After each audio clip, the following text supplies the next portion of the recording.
Hello everyone. Welcome to Mr. Midnight True Crime Stories. I am here to help you today. I know you use this video to fall asleep. Quick question for my fellow crime junkies. Where are you watching this from right now? Midnight scrolling in bed? Headphones in at the gym? Sneaking an episode during lunch break? Tell me where in the world you are and what device you're on. I love seeing how this community shows up. Don't forget to like the video and subscribe if you're ready for more chilling stories. Tonight, the story being told is one that has haunted the city of Los Angeles for decades. It is a story that begins with love, sweet, hopeful, newlywed love, and ends in blood on a living room floor. It is a story about the worst kind of betrayal imaginable. Not the betrayal of a stranger breaking into your home. Not the betrayal of a random act of violence that nobody could have predicted. This is the betrayal of someone who swore an oath to protect and serve. Someone who carried a badge. Someone who knew exactly how police investigations worked and used every single piece of that knowledge to get away with murder for 23 long years. Let that number sink in for just a moment. 23 years. A child born the year of this crime would have been old enough to graduate college and start their own family before the truth finally came crawling out of the darkness. 23 years of a mother and father waking up every single morning knowing their daughter was gone, knowing someone had taken her, and not knowing who. 23 years of a community burying a crime it would eventually be forced to reckon with. 23 years of a killer putting on a uniform, going to work, climbing the ranks of a police department, attending retirement parties and department banquets, laughing at lunch, living her life, while the woman she murdered lay buried in the ground. This is the story of Sherri Rasmussen, and the woman who killed her. It begins, as so many stories like this one do, with something beautiful. Los Angeles in the early 1980s was a city on fire. Not literally, not yet, but culturally, electrically, alive with ambition and possibility. The highways gleamed in the California sun. The palm trees swayed in a warm, forgiving breeze. Young people poured into that city from all over the country chasing their version of the dream. Some of them wanted fame. Some of them wanted fortune. Some of them just wanted a life that was bigger and brighter and more alive than anything they could have imagined growing up in a small town somewhere flat and quiet. Sherri Ray Rasmussen was not chasing fame. She was not chasing fortune. What she was chasing, and what she had very nearly caught, was purpose. Sherri was born on February 7, 1957, in Loma Linda, California, a place known for its community of Seventh-day Adventists and its culture of health and care. She grew up in a family that loved her deeply, raised with strong values, with a sense of duty and compassion that would define everything she would go on to do. Sherri was bright. Not just academically bright, though she was certainly that. She was the kind of woman who lit up a room when she walked into it. The kind of woman who remembered your name after meeting you once. The kind of woman who, when you were in pain, made you feel like she was the only person in the world who could fix it. She went on to study nursing at Loma Linda University, and she did not just pass through that program. She excelled. She threw herself into the work with a level of dedication that her classmates and professors would remember for years. She understood, even as a young student, that nursing was not just a job. It was a calling. It was about being present in the most vulnerable moments of another person's life. It was about holding someone's hand in the dark when they were terrified. It was about being the steady, capable, compassionate force between a patient and their fear. By her late 20s, Sherri Rasmussen had already risen to a level that most nurses spend entire careers trying to reach. She had been appointed head nurse of UCLA's coronary care and observation unit. She had been named an unpaid assistant clinical professor of nursing, giving lectures and training the next generation of caregivers. And by the time she reached 29 years old, Sherri Rasmussen was the director of nursing at Glendale Adventist Medical Center, one of the top medical facilities in all of Southern California. At 29 years old, she ran the nursing department of a major hospital. Think about that for a moment. Think about what that says about the woman Sherri was. Think about the sheer force of character required to reach that level at that age in a field as demanding and as competitive as healthcare. This was not a woman who coasted. This was not a woman who let the world happen to her. Sherri Rasmussen went out and built her life with her own two hands, brick by patient, careful brick. And then, in the summer of 1984, at a party in Los Angeles, she met a man named John Rutan. John was handsome, charming, a mechanical engineering major from San Diego who had graduated from UCLA and was working for a tech company called Data Products. He was easy to be around. He had a warmth about him, a kind of easy California confidence that was appealing without being arrogant. And when he met Sherri at that party in June of 1984, something clicked between them that neither of them could quite explain or ignore. They started dating. And almost immediately, the people around them could see that this was real. This was not a casual Los Angeles romance, the kind that burns hot for 6 weeks and then fizzles out at a brunch somewhere. This was the real thing. Sherri called her parents to tell them about John with a kind of joy in her voice that her mother and father had not heard before. Her friends watched her fall in love, and they fell in love with the idea of her being in love. Everything about the way Sherri and John were together felt right. By November of 1985, John Rutten and Sherri Rasmussen stood before their family and friends and made a promise to each other. They got married. The photos from that wedding are everything you would expect them to be. Sherri radiant, her dark hair framing a face full of happiness, her smile so wide and so genuine that it almost hurts to look at those photographs knowing what was coming. John beside her, proud, in love, the two of them looking at each other the way people do when they cannot quite believe they found each other. They moved into a condominium together in Van Nuys, a neighborhood in the San Fernando Valley in Los Angeles. It was a nice place, comfortable, the kind of home that a young professional couple starts out in, the kind of place where you unpack your boxes and start arranging your furniture and argue pleasantly about where the couch should go and where you want to hang the pictures. The kind of place where you imagine your future taking shape around you. They had been married for exactly 3 months when everything ended. February 24th, 1986. It was a Monday. Sherri had stayed home from work that day.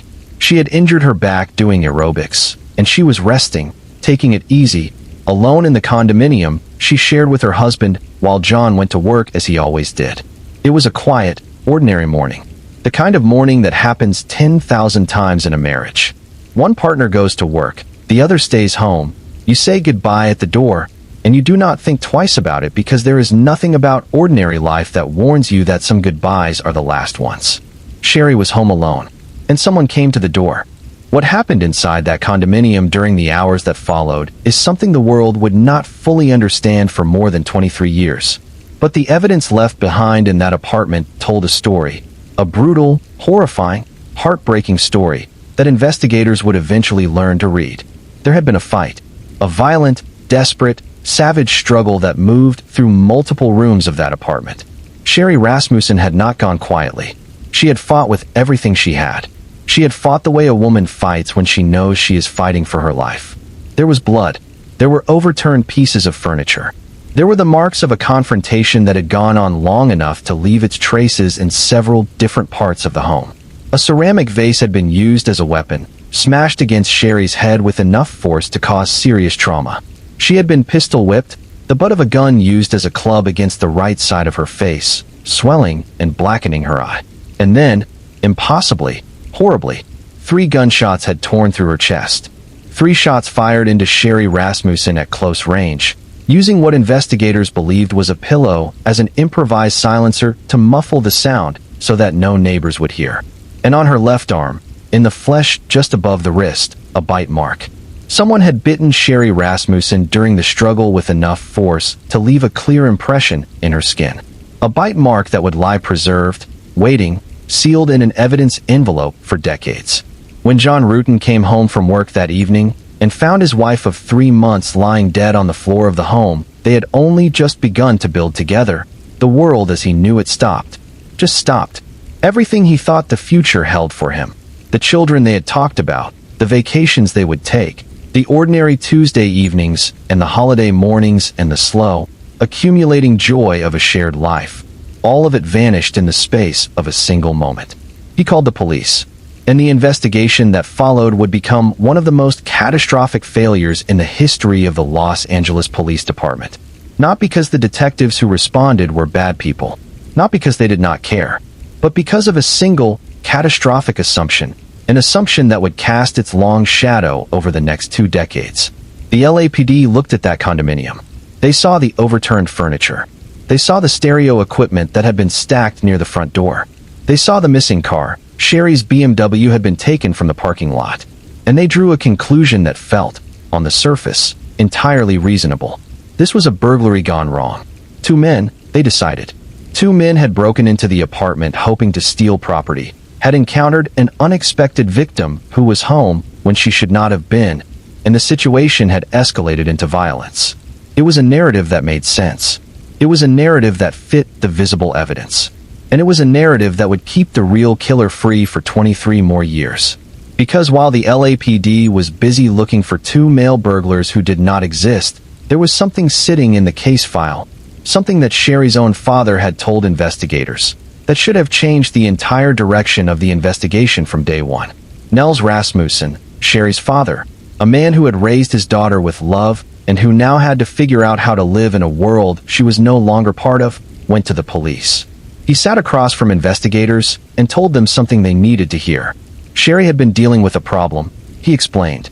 There was a woman, a former girlfriend of John's, who had been causing trouble, who had been intrusive, persistent, and who had, on more than one occasion, confronted Sherri directly.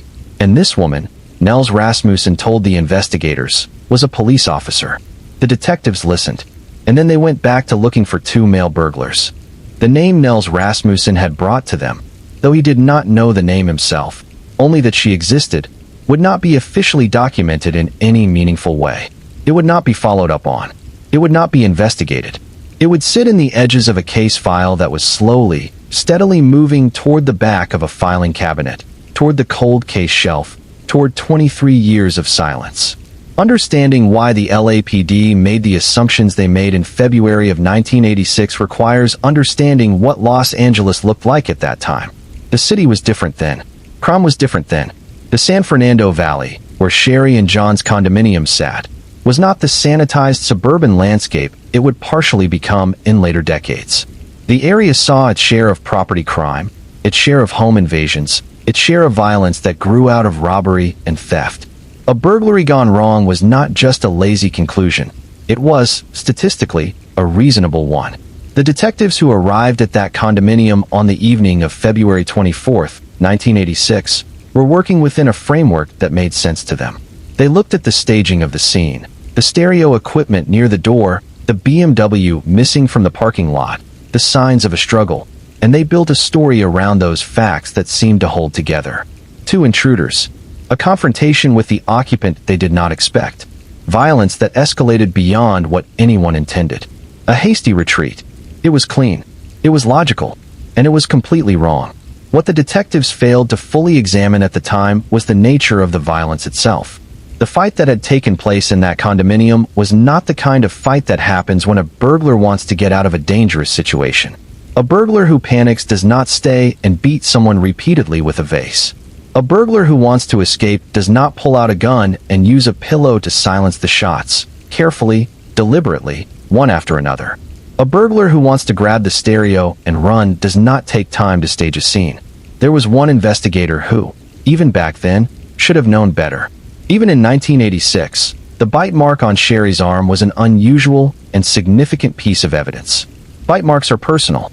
They require physical proximity. They are acts of rage or desperation or passion. They are not the marks of a professional thief making a calculated escape. That bite mark was speaking to anyone who would listen, saying that what happened in that apartment was deeply, intensely personal. Nobody listened. Sherri's BMW was eventually recovered.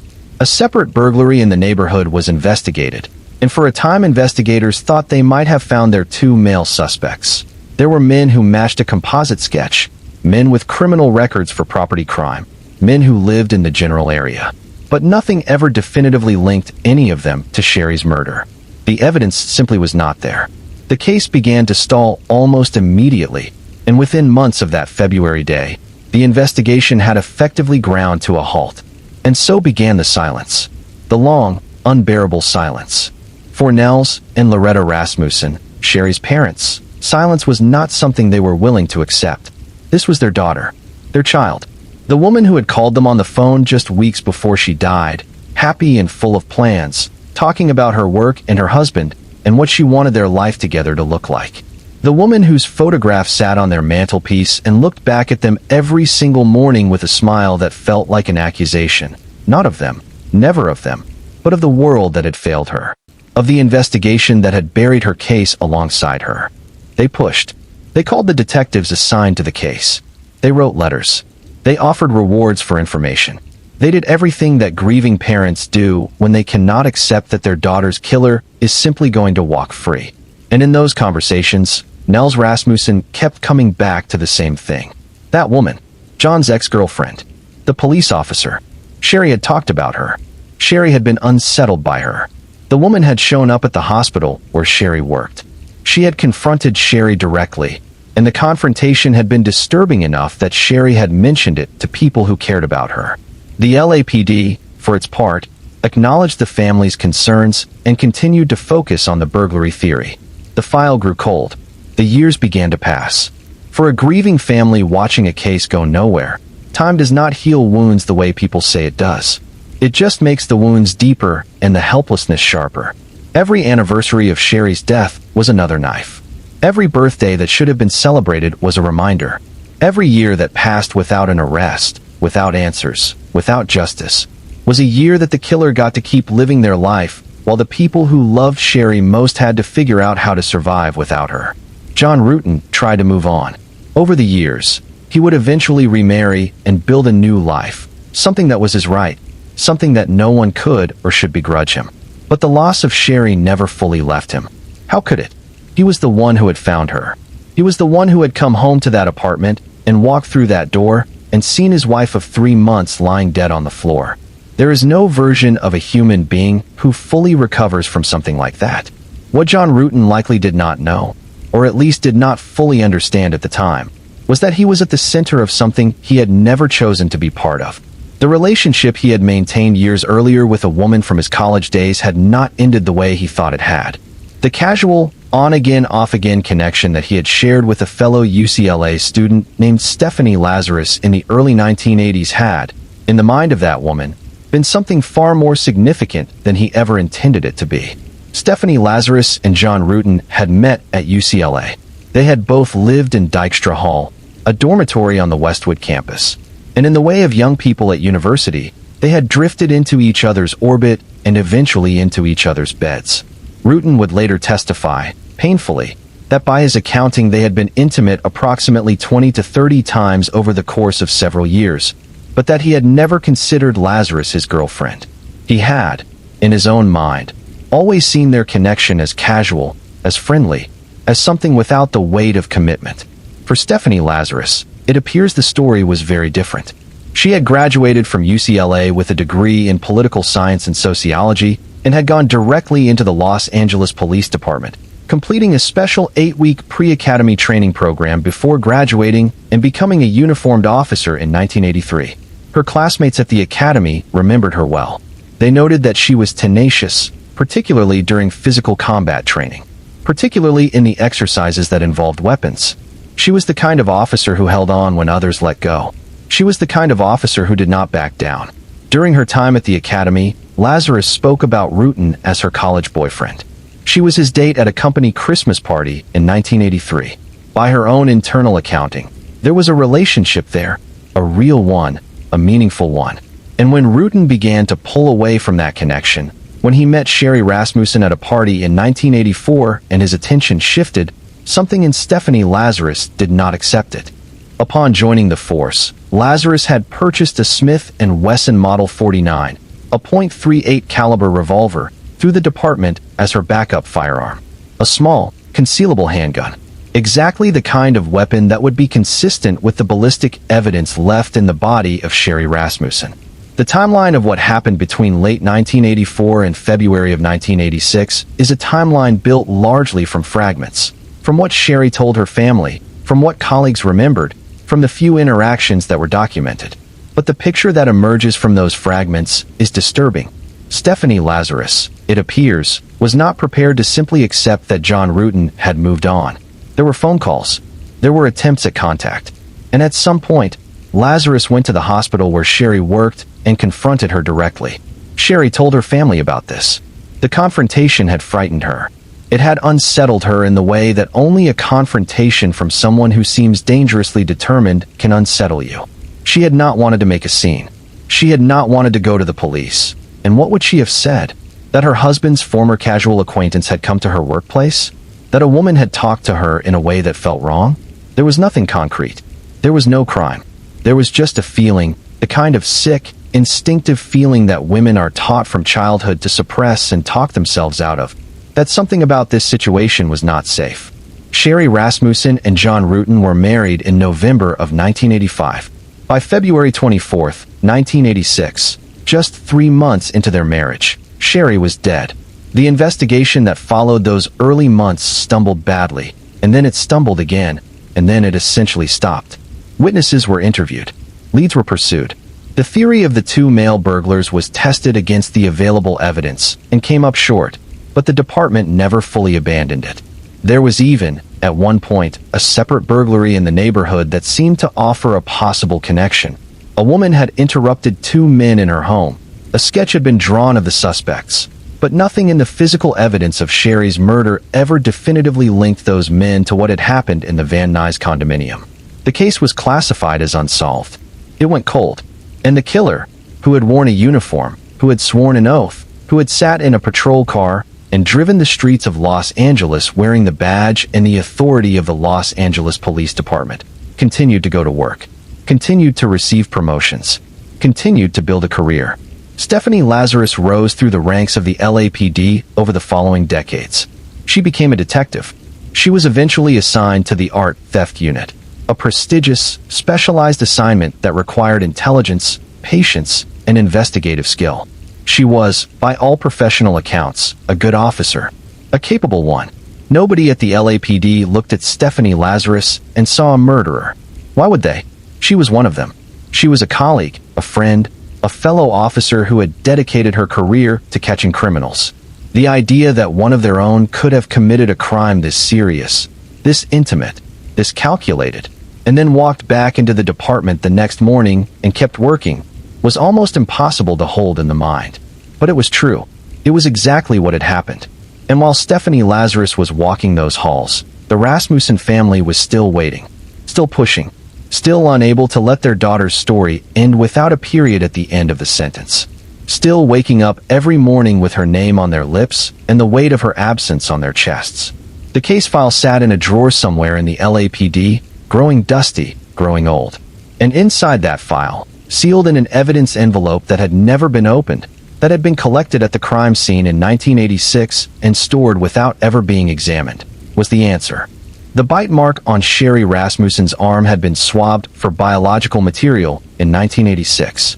That swab had been packaged carefully and placed into evidence storage. DNA testing did not exist in any usable forensic form in 1986. The technology would not be developed and refined for criminal cases until the late 1980s and into the 1990s. But when they collected that swab, investigators were following their instincts, preserving what they could, keeping what might one day be useful. It sat there in the evidence room for more than 15 years. Waiting.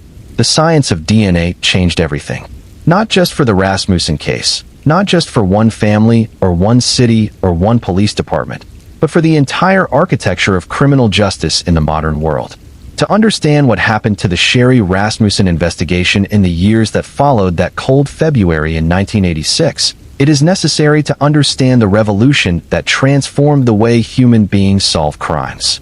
Deoxyribonucleic acid, DNA, is the biological blueprint of every living creature. It is the code written in every cell, the instruction manual of the body, and it is as unique to an individual human being as a fingerprint, only far more precise. Every person on Earth carries their own specific genetic signature in every drop of blood, every strand of hair, every piece of skin, every trace of biological material their body produces or leaves behind. And in the mid-1980s, a British geneticist named Alec Jeffreys developed a technique that allowed scientists to read those signatures, to look at a piece of biological evidence from a crime scene and match it, with extraordinary accuracy, to a specific individual. The world of criminal investigation was never the same again. The first DNA exoneration in the United States happened in 1989. The first successful DNA prosecution had taken place in the United Kingdom in 1986, the same year Sherri Rasmussen was murdered. By the early 1990s, DNA evidence was being accepted in American courtrooms with increasing frequency. Cases that had gone cold for years were suddenly being reopened. Evidence that had been collected and stored without any real ability to analyze it was being pulled out of evidence rooms across the country and sent to laboratories. The implications were staggering. For law enforcement, DNA meant that the past was no longer beyond reach. A crime committed before the technology existed could still be solved if the right biological material had been preserved. A killer who had walked free for a decade, for 2 decades, for 3, could still be identified if their DNA was left somewhere at the scene of the crime. The clock had not stopped. The evidence had been waiting, patient and silent, for science to catch up. For the Rasmussen family, this revolution arrived slowly. It did not descend on them all at once with a clarifying light. It filtered in through news reports about other cases being solved, other families getting answers, other killers being identified and brought to justice after years of freedom. And each one of those stories that the Rasmussen family saw or read or heard about was a reminder of what they still did not have. An answer, a name, a face to put to the thing that had taken Sherri from them. The Los Angeles Police Department, to its credit, established a cold case unit in 2001. The formation of this unit was a recognition of the new reality that DNA had created, that cold cases were no longer necessarily cold forever, that advances in forensic technology had made it possible to revisit old evidence with new eyes and new tools, and sometimes reach conclusions that had been impossible before. The unit was staffed by experienced detectives who understood both the investigative work of building a case and the scientific work of understanding what the evidence could and could not tell them. Detective Cliff Shepard was among the first to revisit the Rasmussen file. When he pulled it out and went through it carefully, he found the swab. The bite mark swab that had been collected in 1986 and stored for 15 years without ever being submitted for analysis. Shepard recognized immediately what that swab represented. He sent it to the laboratory. The process of extracting and analyzing DNA from a 15-year-old biological sample is not simple. The material degrades over time. Environmental factors, temperature, humidity, handling, can affect the quality and viability of the sample. The laboratory technicians who worked on the Rasmussen swab were dealing with material that had been in storage since 1986, material that had never been processed, material whose integrity was an open question. This was painstaking, delicate scientific work, but the swab yielded results. In 2004, 18 years after the murder of Sherri Rasmussen, a DNA profile was successfully extracted from the bite mark evidence. And the profile confirmed something that should have been obvious to any investigator who looked at the nature of that crime with clear eyes, but which had somehow never been fully articulated in the investigation. The DNA from the bite mark belonged to a woman. The killer was female. Every assumption that had been built around the burglary theory, the 2 male intruders, the property crime gone wrong, the random violence of strangers looking for a quick score, collapsed in an instant. What had happened in that condominium on February 24, 1986 was not a burglary. It had never been a burglary. It was something far more intimate and far more terrifying. Sherri Rasmussen had not been killed by someone who wanted her television set. She had been killed by someone who wanted her life. Someone who had walked into that apartment with a specific purpose, a specific target, a specific rage. The investigation was reopened. But the momentum that should have followed that 2004 discovery did not materialize as quickly or as decisively as it should have. The DNA profile was in the system. It was being compared against the database of known offenders. The results came back without a match. Whoever had left their DNA on Sherri Rasmussen's arm was not in the system. They had no prior convictions. They had not been arrested for anything that would have placed their genetic material in the database. And so once again, the investigation stalled. Not completely. The file was now active. The DNA profile was out there. The question of a female perpetrator was on the table, but without a name to attach to the profile, without a suspect to test, the investigation was spinning in place. Leads were thin. The passage of nearly 2 decades had made witnesses harder to find, memories harder to rely on, physical evidence harder to work with. The case was not cold exactly, but it was not moving forward. It remained in that frustrating middle space, too alive to be buried, too stalled to be solved, for several more years. And then in 2009, a detective named Jim Nuttall picked up the Rasmussen file one more time. His assignment was to give it one final, thorough review before making a decision about its ultimate fate. Nuttall went through every page. He read every interview transcript, every investigative note, every piece of documentation that had been generated in the 23 years since Sherri's death.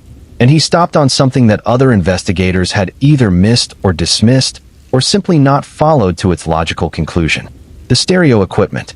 The stereo equipment that had been stacked near the front door. The stereo equipment that the original investigators had used as evidence of a burglary in progress had Sherri Rasmussen's blood on it.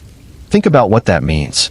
The blood on the stereo equipment told Nuttall that Sherri was already dead, or very nearly dead, when the equipment was placed near the door. Because blood does not end up on the stereo of a living, fighting woman unless she was bleeding when that stereo was being moved. Which meant the sequence of events was not what anyone had originally assumed. The violence had come first. The staging of the burglary had come second. And that changed everything. Because if the staging happened after the violence, after Sherri was dead, then whoever staged that scene was not a panicking burglar trying to escape a confrontation they had not expected. They were a calculating killer covering their tracks. They had chosen to take the time, after shooting and beating and biting Sherri Rasmussen to death, to walk around the apartment and arrange things to look like a robbery, to take the car, to create a narrative that would mislead investigators. That level of deliberateness, that level of cold, calculated post-crime behavior, pointed directly and unmistakably to a premeditated murder. Not a crime of opportunity, a crime of intention. Nuttall looked at this with fresh eyes and reached the conclusion that the original investigators either could not or would not reach. This was a targeted killing. This was personal, and the DNA told him it was done by a woman. He went back to the beginning. He went back to the people who had known Sherri in her life. He spoke to her family, to her colleagues, to John Rutan. And when he spoke to Rutan, he asked the question that should have been answered definitively 23 years earlier. Were there any women in Sherri's life who might have had reason to want to harm her? John Rutan told Nuttall that he had given a name to investigators back in 1986. He had mentioned, in those early days of the investigation, the name of a former girlfriend, a woman from his UCLA days, a woman who had remained persistent in her connection to him even after he had moved on, even after he had become engaged to Sherri, a woman who was, at the time, an officer with the LAPD. Rutan told Nuttall that the conversation he had had with investigators back in 1986 had apparently never been formally documented. There was no official record of him providing that name. Whatever he had said about Stephanie Lazarus in those early days of the investigation had not made it into the case file in any meaningful way.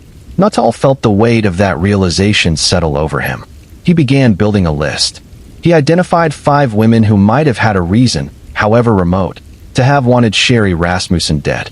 He went through the list methodically, carefully, the way good detective work demands.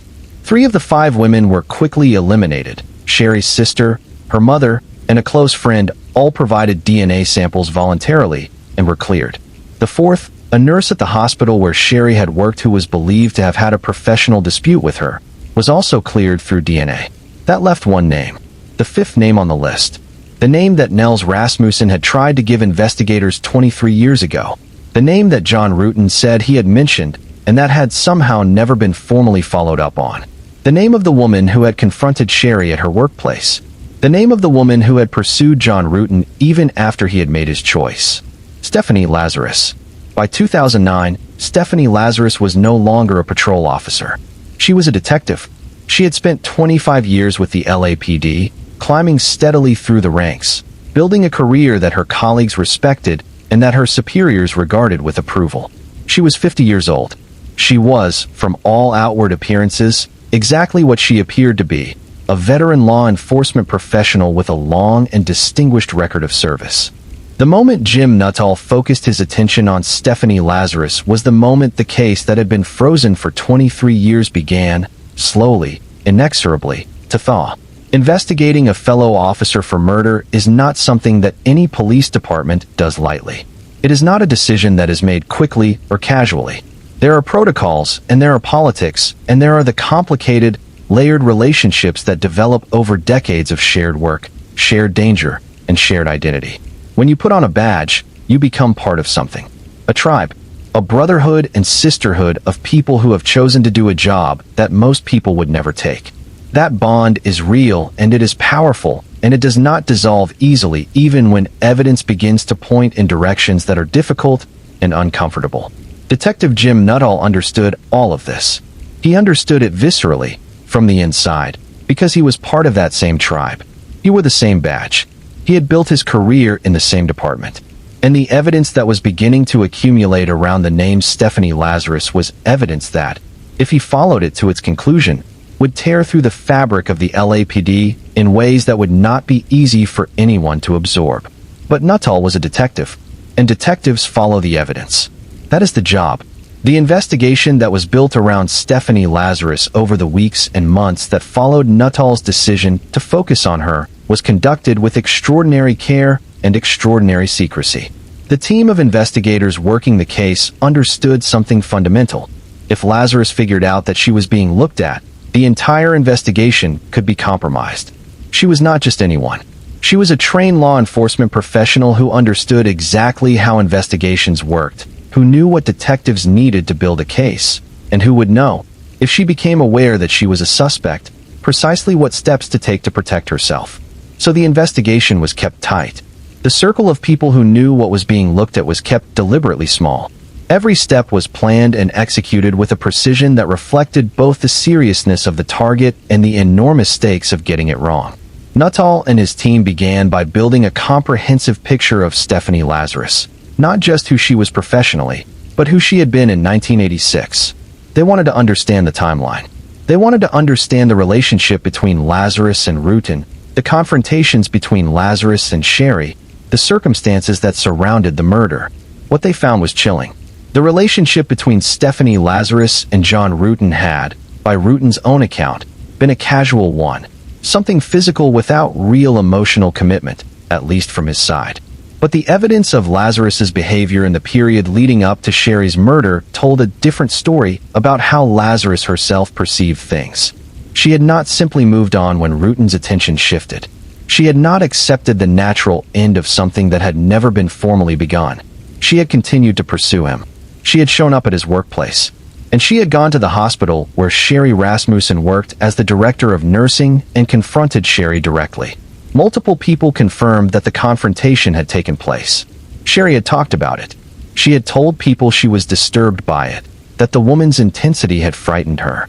She had tried to handle it quietly, without escalation, the way women so often try to handle situations that feel threatening, hoping that if they do not push back too hard, the problem will simply go away. The problem did not go away. Rutan had even admitted, in testimony that would become publicly known years later, something that adds an excruciating layer to the already devastating story. He had slept with Lazarus again after becoming engaged to Sherri. This detail is important not because it shifts any responsibility for what happened. Nothing Rutan did or did not do justifies or explains the murder of his wife, but because it speaks to the state of Lazarus's understanding of the situation. If Rutan was still willing to be with her even while engaged to someone else, then in the warped logic of obsession, perhaps Lazarus told herself that he had not truly made his choice. Perhaps she told herself that there was still a chance. Perhaps the marriage itself, when it happened in November of 1985, felt to Lazarus not like a closed door, but like a wall that needed to be removed. The gun was another piece of the picture. Lazarus had purchased a Smith & Wesson Model 49, a .38 caliber revolver, when she joined the LAPD. It was her backup firearm, her department-sanctioned second weapon. And shortly after Sherri Rasmussen's murder, that gun, or a gun of the same make and caliber, was reported stolen. The timing of that reported theft was, to put it gently, convenient. A .38 caliber weapon had been used to fire the 3 shots that killed Sherri Rasmussen. And Stephanie Lazarus's .38 caliber backup gun was reported missing in the period immediately following the murder. The investigators could not prove, at this stage, that the gun was the same one. The weapon had never been recovered. But the caliber match, the timing of the reported theft, and the identity of the person reporting it added yet another thread to the growing web of evidence that was quietly being woven around Stephanie Lazarus. All of this was significant. All of this was damning, in its way. But none of it was the DNA. And in the modern world of criminal prosecution, in a case where the defense would inevitably argue that the evidence was circumstantial, that the case was built on coincidence and inference and 23-year-old memories, DNA was what the prosecution needed. A direct, scientifically precise, irrefutable biological connection between Stephanie Lazarus and the murder of Sherri Rasmussen. They had the DNA profile from the bite mark. What they needed was a sample from Lazarus to compare it against. And here was the problem. They could not simply walk up to Stephanie Lazarus and ask for a DNA sample. If they did that, she would know she was a suspect. She would likely refuse. She would certainly lawyer up. And in doing so, she would alert herself to the investigation that was being conducted around her, giving her time and opportunity to respond in ways that could compromise the case. The entire strategy of keeping the investigation secret would unravel in a moment. No, if they were going to get Lazarus's DNA, they were going to have to get it without her knowing she had given it. The legal framework for this kind of operation is well established in American law. An individual in a public space does not have a legal expectation of privacy regarding items they voluntarily discard. If a person throws something away, a coffee cup, a straw, a used tissue, in a public trash can, law enforcement can legally retrieve that item and use any biological material on it for testing without a warrant. It is a form of evidence collection that has been used in many high-profile investigations, and when done properly, the results are legally admissible. The decision was made. A surveillance operation would be mounted. Stephanie Lazarus would be followed, discreetly, carefully, with a small and trusted team who understood exactly what was at stake. They would wait for an opportunity to retrieve something she discarded. Something that carried her DNA. Something that could be compared against the profile extracted from the bite mark on Sherri Rasmussen's arm. This is the kind of police work that does not look like the movies. There are no dramatic car chases. There are no confrontations in dark alleys. There is just patience. Hours and hours of patient surveillance. Following a woman through her daily life. Watching where she goes, what she does, waiting for the right moment. It requires discipline and focus and the ability to hold in your mind, through all the ordinary tedium of the watching, the knowledge of what is really at stake. The surveillance team followed Stephanie Lazarus for days. They watched her routine. They moved carefully, always at a distance that would not attract her attention, always mindful that this was a trained detective who would recognize surveillance techniques if she ever had reason to suspect she was being watched. And then it happened. Lazarus made a stop at a Costco warehouse store in the area. She went inside. She got herself a drink, the kind of large fountain drink that Costco locations serve in their food court area. She came back out, and when she was done with the drink, she discarded the cup and the straw in a trash can outside the store. The surveillance team was watching. They waited until Lazarus was gone, until she was out of sight, around a corner, at a safe distance. And then, with the kind of careful, practiced efficiency that speaks to many hours of exactly this kind of work, they retrieved the cup from the trash. The cup and the straw were packaged carefully and transported to the laboratory. And now came the waiting. The agonizing, essential, absolutely necessary waiting that is the price of scientific precision. The laboratory technicians would work through the biological material on the straw. They would extract the DNA. They would generate a profile. And they would compare that profile against the one that had been sitting in the evidence file since 2004, the profile extracted from the bite mark left on Sherri Rasmussen's arm in 1986. The detectives waited. They had spent years on this case. Years of reading through old files and chasing old leads and sitting with the knowledge of what might have happened while the evidence to prove it sat just out of reach. They had risked their careers and their reputations by pursuing a fellow officer when everything in the culture of law enforcement said that you do not do that, not without ironclad evidence, not without being absolutely sure. They had conducted a surveillance operation with the secrecy and precision of a covert intelligence mission. And now there was nothing left to do but wait for the laboratory to speak. The results came back. The DNA extracted from the straw, from the drink cup that Stephanie Lazarus had discarded in a trash can outside a Costco, was a perfect match to the DNA profile extracted from the bite mark on Sherri Rasmussen's arm. The woman who had bitten Sherri Rasmussen during the fight that ended her life was Stephanie Lazarus. The woman who had spent 23 years going to work in the same police department that had been assigned to solve Sherri's murder was the one who had committed it. Jim Nuttall and his team sat with that knowledge for a moment. Let it land. Let it be real. And then they went to work. A DNA match is not an arrest. It is not a conviction.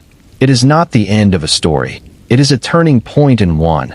The moment when everything that has been uncertain suddenly crystallizes into certainty.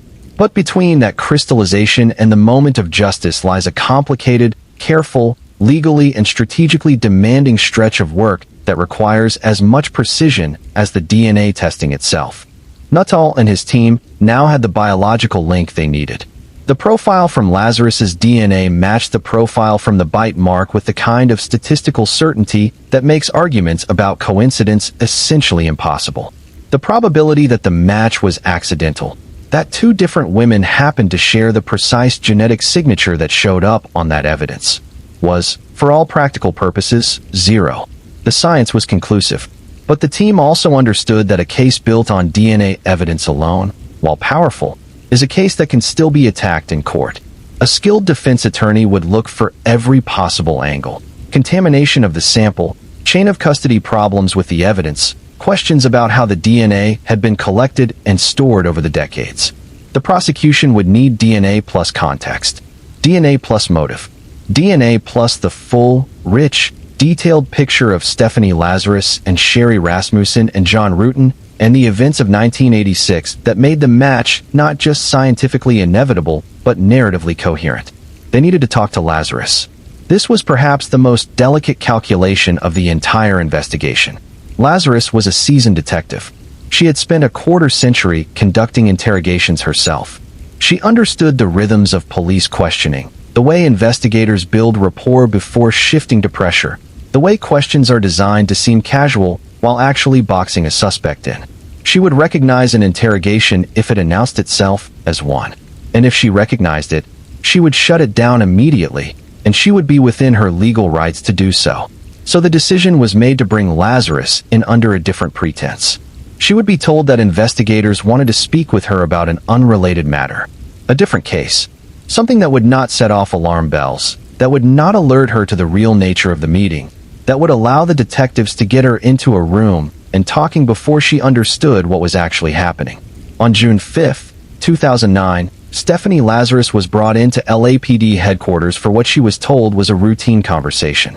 She walked in looking like exactly what she was, a veteran detective, confident, at ease in her environment, in familiar surroundings, surrounded by colleagues, and the institutional apparatus of a career she had given most of her adult life to. She sat down across from the investigators, and she was calm, relaxed even, because she had no reason, in her mind, to be anything other than calm. 23 years had passed. The case was cold, or had been cold, or at least she had every reason to believe it was. She had survived the initial investigation. She had survived the years. She had survived the departmental inquiries that had gone nowhere. She was a detective with a long and respected career, and she was sitting in a room with colleagues having what appeared to be a routine conversation. The interview began with small talk, the kind of conversational ease-in that detectives use to establish a baseline, to get a sense of how the subject communicates, how they move and breathe and respond to ordinary questions before the ordinary questions stop being ordinary. And then, carefully, almost imperceptibly, the conversation began to shift. The investigators moved toward the Rasmussen case gradually. They mentioned John Ruetten. They mentioned that the investigation into his wife's death had been recently revisited. They watched Lazarus's face and body language as the conversation moved from the comfortable to the uncomfortable. At first, Lazarus remained composed. She acknowledged knowing John Ruetten. She was careful, measured, choosing her words with the practiced caution of someone who knows that everything said in a room like this one can be used against them, though she still appeared to believe, at this point, that the conversation was general, exploratory, that she was being consulted, perhaps, as a former acquaintance of a person connected to the case, not as a suspect. But the investigators pressed. They asked more specific questions. They asked about her relationship with Ruetten. They asked about the period around the time of the murder. They asked about events and details that could only matter if she was being looked at as more than a witness. Something shifted in Lazarus as the nature of the conversation became clearer to her. The composure held, but differently, held now with conscious effort, as if she with the controlled stillness of someone who is choosing how to be rather than simply being. She knew something was wrong. She did not know, at that precise moment, exactly how much they had. But she knew enough. She began to reveal small inconsistencies. Answers that seemed slightly off from what the evidence suggested. Details she knew with a specificity that would be unusual for someone with only a casual connection to the case. There were moments in the transcript of that interview that would later be pored over by legal analysts and journalists and true crime researchers. Moments where what Lazarus said, and how she said it, and what she stopped herself from saying, spoke volumes. At one point during the interview, the investigators asked Lazarus about the DNA evidence. They told her that new testing had been conducted on evidence from the crime scene. They told her that the results had been significant. They asked her if she would be willing to provide a DNA sample. The room changed. Lazarus understood. Perhaps not with complete certainty, but enough. She understood that the question about DNA was not a procedural formality. It was the endgame. It was the moment that the investigators had been working toward, the moment when all the patient, careful groundwork of the previous months came to a head. She said, "I mean, if you guys are claiming that I'm a suspect, then, I got a problem with that." And then she asked for a lawyer. In the American legal system, the moment a suspect invokes their right to counsel, interrogation must stop. The investigators stopped. The interview ended. There was nothing more to be done in that room. But there was something to be done outside of it. Stephanie Lazarus was escorted out of the interrogation room. She walked into the hallway of LAPD headquarters, the same building she had worked in for years, the corridors she had walked thousands of times, the familiar institutional spaces of a career built on the premise that she was one of the good ones. And the moment she stepped through that door, she was surrounded. Detectives placed her under arrest and charged her with the first-degree murder of Sherri Rasmussen. The news hit the Los Angeles Police Department like a physical blow. The corridors of the organization that had employed her for 25 years buzzed with something that was not quite shock, because shock implies that no one could have seen it coming, but with a stunned, nauseating reckoning. One of their own. A detective. Someone who had walked these same halls, attended the same briefings, participated in the same investigations, eaten in the same cafeteria. Someone who had, for 23 years, been part of the apparatus that was theoretically supposed to be solving the very crime she had committed. The story broke publicly within days. The Los Angeles media landscape exploded with it. The Rasmussen case, which had been a cold case file for more than 2 decades, was suddenly one of the most talked about stories in the city. Former colleagues of Lazarus were interviewed and struggled to articulate what they felt.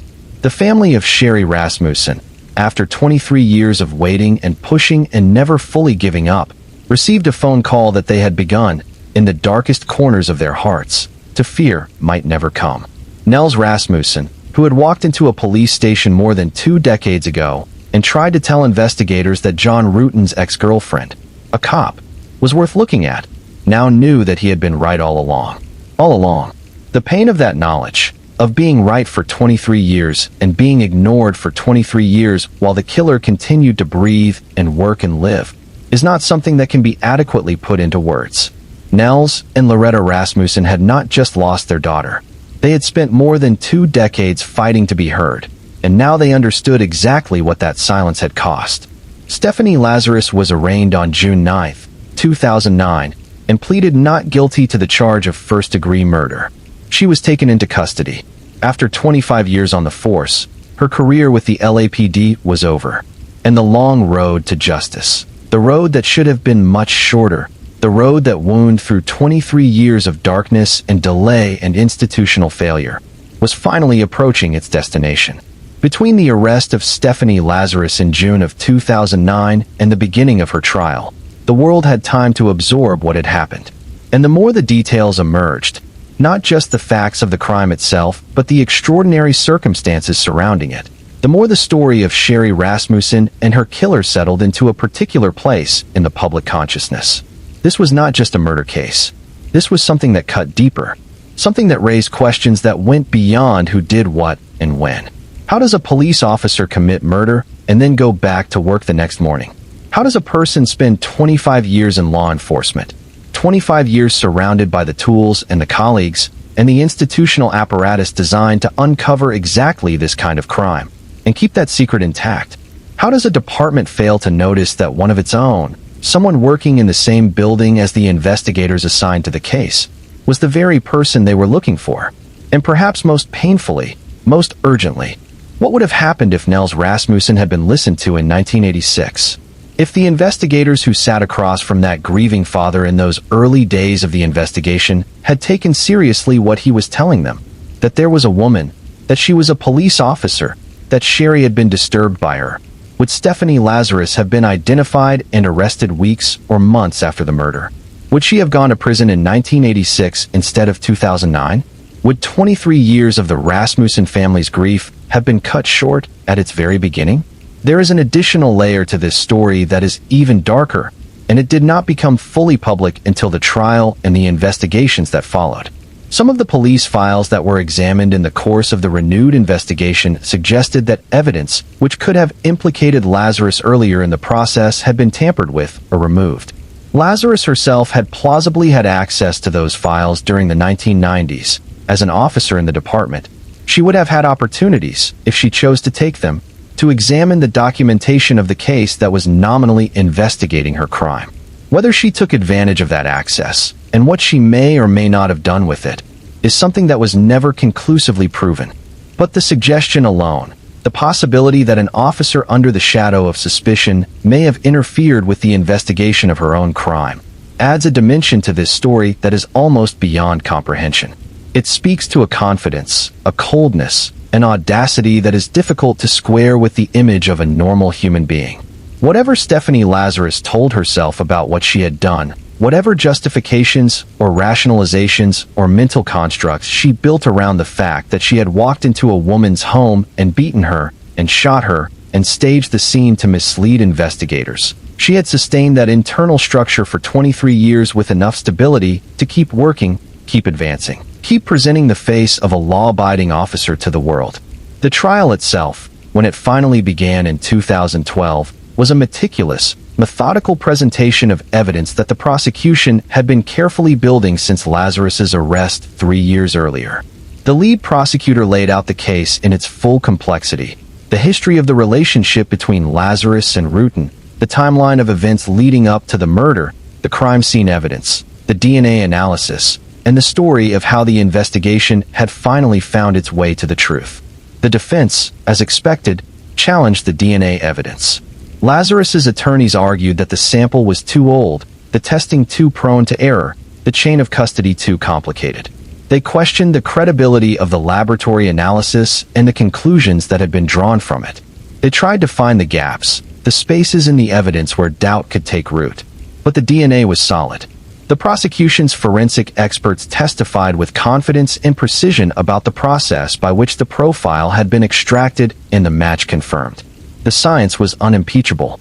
Beyond the DNA, the prosecution built a portrait of Stephanie Lazarus in the period leading up to the murder that was damning in its accumulated weight. Witnesses testified to her obsessive pursuit of Rutan. The confrontation at Sherri's hospital was described in detail. The timeline of the marriage and the murder, 3 months between the wedding and the death, was laid before the jury with all its terrible implication. The gun that had been reported stolen, the caliber match, the staged scene, and what it said about the calculated nature of what had taken place. Lazarus maintained her innocence throughout the trial. She did not take the stand, which is her right under the Fifth Amendment of the American Constitution, and which is a right that no jury is supposed to hold against a defendant. But the weight of the evidence was not something that any legal maneuver could fully neutralize. The jury deliberated, and on March 8, 2012, 26 years after Sherri Rasmussen was killed in the home she shared with her husband of 3 months, the verdict was delivered. Guilty. First-degree murder. Stephanie Lazarus, who had spent 25 years as a police officer and detective with the Los Angeles Police Department, who had risen from a uniformed patrol officer to a detective in the prestigious art theft unit, who had attended retirement parties and departmental functions and all the ordinary ceremonies of a career in public service. Stephanie Lazarus was found guilty of murdering Sherri Rasmussen. She was sentenced to 27 years to life in prison. The sentence was greeted by the Rasmussen family with something that was not quite relief, not quite joy, but something that sat in the complicated emotional space between those two things. Justice, when it comes after 26 years, does not feel the way it might have felt if it had come sooner.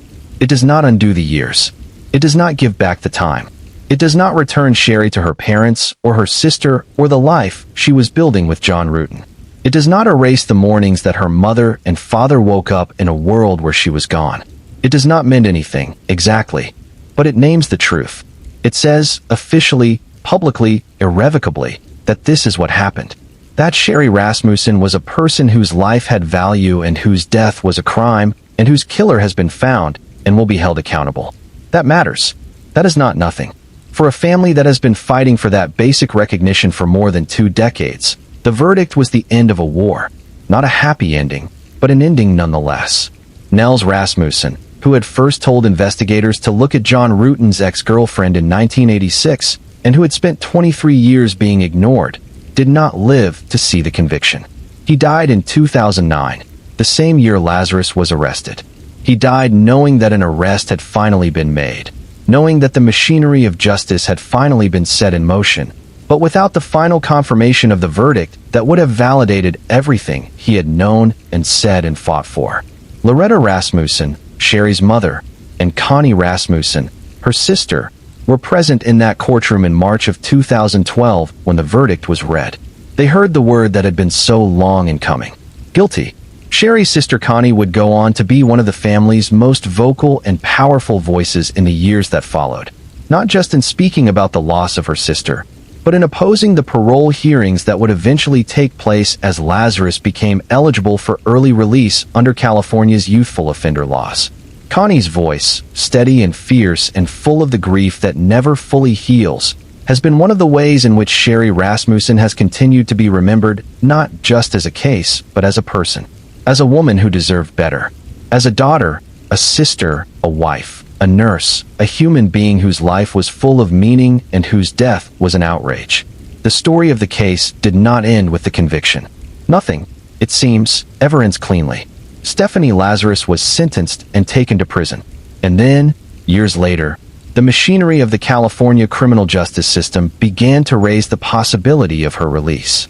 There is a particular kind of agony that belongs to the families of murder victims when the legal system, having finally delivered its verdict, begins the long process of revisiting that verdict through the mechanisms of appeal and parole. It is an agony that people who have not experienced it firsthand struggle to fully understand. The sense that justice, once achieved at such tremendous cost, is somehow provisional, subject to revision, never quite permanent enough to feel like safety. For the Rasmussen family, that agony arrived in the years following Stephanie Lazarus's conviction, as the California prison and parole system began its periodic assessment of her eligibility for release. The framework that would eventually be invoked on Lazarus's behalf was a 2018 California law designed to address the science of adolescent and young adult brain development. Specifically, the evidence that certain parts of the human brain responsible for impulse control and decision-making are not fully mature until a person's mid to late 20s. The law was designed to ensure that people who committed serious crimes when they were under 26 years old had meaningful opportunities for parole review, based on the principle that the brain they were operating with at the time of their crime was not the brain of a fully mature adult. Stephanie Lazarus was 25 years old when she killed Sherri Rasmussen. She fell within the scope of the law. The first parole hearing came in November of 2023, 37 years after the murder, 11 years after the conviction. And what happened at that hearing stopped the Rasmussen family cold. A panel of parole commissioners, after hearing testimony and reviewing the evidence of Lazarus's conduct in prison, found her suitable for release. She was, according to the panel, a model prisoner. She had spent her years behind bars not idle but productive. She had established a non-profit organization that supplied women inmates with textbooks. She had mentored younger prisoners. She had maintained an excellent disciplinary record. And she had, at this hearing, done something she had never done before in public or in any legal forum. She confessed. Not everything. Not in the way the family needed. But she acknowledged, for the first time, that she had killed Sherri Rasmussen. She spoke about it in words that were collected into the kind of carefully constructed admission that a person makes when they have spent years calculating exactly how much accountability is necessary to satisfy a parole board while minimizing the legal and reputational implications of a full, unvarnished confession. She said the words, she acknowledged the act, but she framed the killing as something closer to a fight that got out of hand than a premeditated execution. She said she had gone to the condominium that morning not intending to kill, but to confront. She said things had escalated. She said she was sorry. The people who had spent decades working this case, and the family who had spent those same decades without Sherri, did not find this convincing. Greg Stearns, a retired LAPD detective who had worked the reinvestigation, testified at the parole hearing with a directness that left no room for the version of events Lazarus was offering. Stephanie Lazarus, he said, had stalked her victim. She had chosen a time and a place when she knew Sherri would be home and alone. She had brought cordage, rope, to the condominium with her. She had used an improvised silencer to muffle the gunshots. She had staged the scene afterward to look like a burglary. She had taken the car. None of these details are consistent with a spontaneous confrontation gone wrong. All of them speak to planning, to deliberateness, to a crime that was thought about in advance and executed with awareness. The family was outraged by the parole board's finding of suitability. Connie Rasmussen, Sherri's sister, gave voice to what the family felt with clarity and force. She spoke about her sister, not as a case or a victim or a name attached to a legal file, but as a person, as a nurse who had dedicated her life to caring for others, as a woman who had been murdered in her own home by someone consumed by jealousy and obsession, as a sister who had been taken from her and from their parents at 29 years old, leaving behind an absence that never filled. John Rutan, who had spent decades trying to process his own complicated position at the center of this tragedy, also spoke. He made clear that he did not believe Lazarus's professions of remorse were genuine. He said that she had evaded justice for 23 years. She had lied about what she had done throughout her entire trial. She had pursued parole for years before finally acknowledging the crime, and even then only in the context of a hearing where her continued imprisonment was at stake. He described the crime as skillful deception and complete disregard for the suffering of others, not an impulsive act. California Governor Gavin Newsom intervened, expressing serious concerns about the parole decision. He acknowledged that Lazarus had a good prison record, but noted pointedly that she had evaded justice for more than 2 decades and had not appeared to begin taking full accountability for the murder until she was finally caught, meaning that her accountability was driven by circumstance, not by conscience. The parole board went back into session. They reviewed the decision. They considered the testimony, the family's objections, the governor's concerns, and the full body of evidence about the nature of the crime and Lazarus's conduct before, during, and after it. The lead investigator's testimony about the staging, the cordage, the silencer, the deliberateness of every step Lazarus had taken, including the 23-year concealment of what she had done, was weighed against the claims of rehabilitation and remorse. The parole was rescinded. A second parole hearing was held in 2025. The parole board again found Lazarus unsuitable for release, determining that her testimony about the events of 1986 did not match the physical evidence from the crime scene. The commissioner noted that if the killing had been a mutual fight, as Lazarus claimed, there would have been more of her own DNA at the scene, but there was not. She was the one engaging in the extreme act of violence, unilaterally, against a woman who was fighting for her life.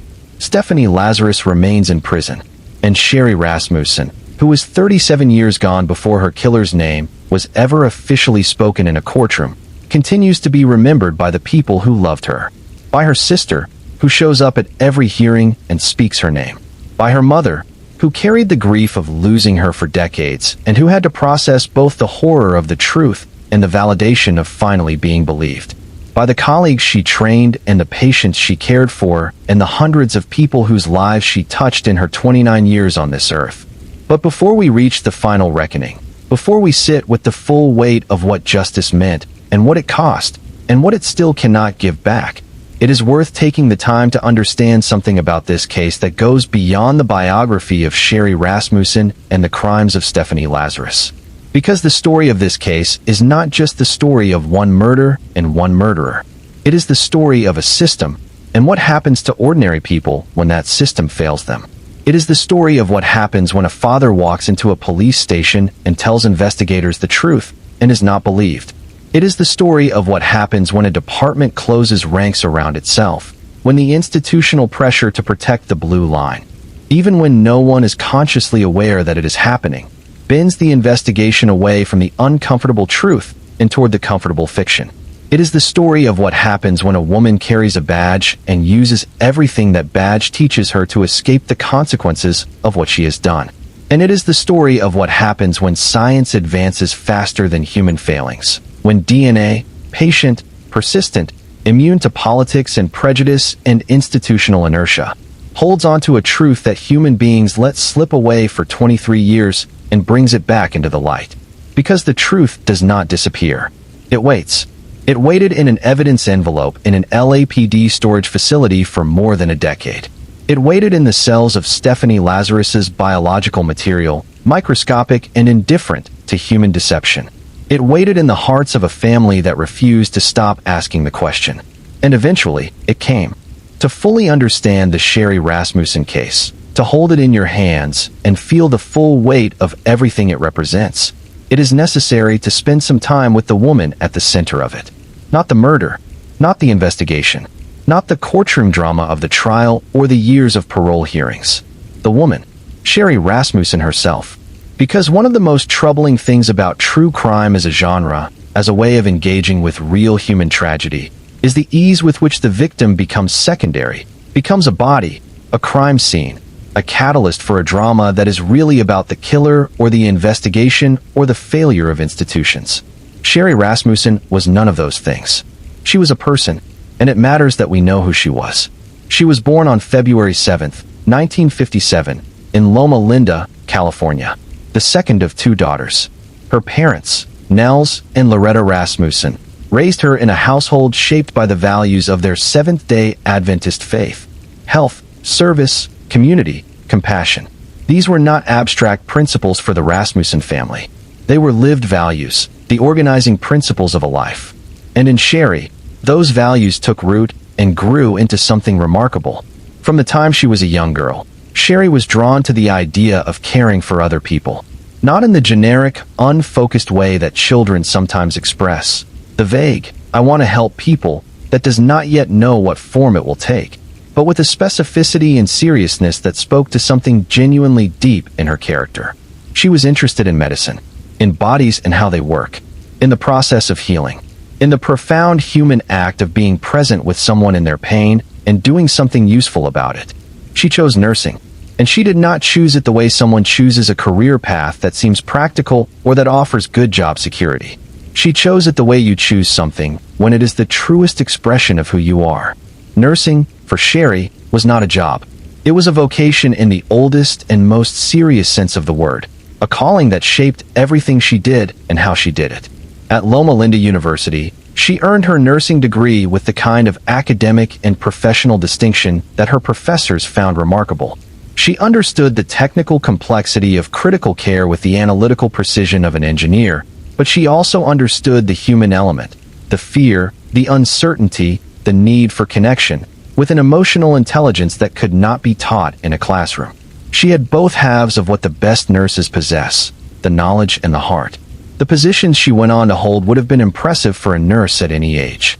At UCLA, she became head nurse of the coronary care and observation unit, a high-pressure, high-stakes environment where the patients in the beds were people whose hearts were failing them, where the margins for error were thin and the demands on the nursing staff were intense. She ran that unit with capability and compassion, earning the respect of the physicians and the gratitude of her patients and their families. She was also appointed an unpaid assistant clinical professor of nursing at UCLA, teaching classes, giving lectures, helping to shape the next generation of nurses who would go on to care for patients in hospitals and clinics and emergency rooms across Southern California and beyond. She did this not for money. The position was unpaid, but because she believed in the work, because she understood that the knowledge she had accumulated was worth passing on, because she was, at her core, a teacher as well as a healer. And by her late 20s, by the time she was in her final year of life, living in the Van Nuys condominium with the man she had married and the future she was building, Sherri Rasmussen was the director of nursing at Glendale Adventist Medical Center.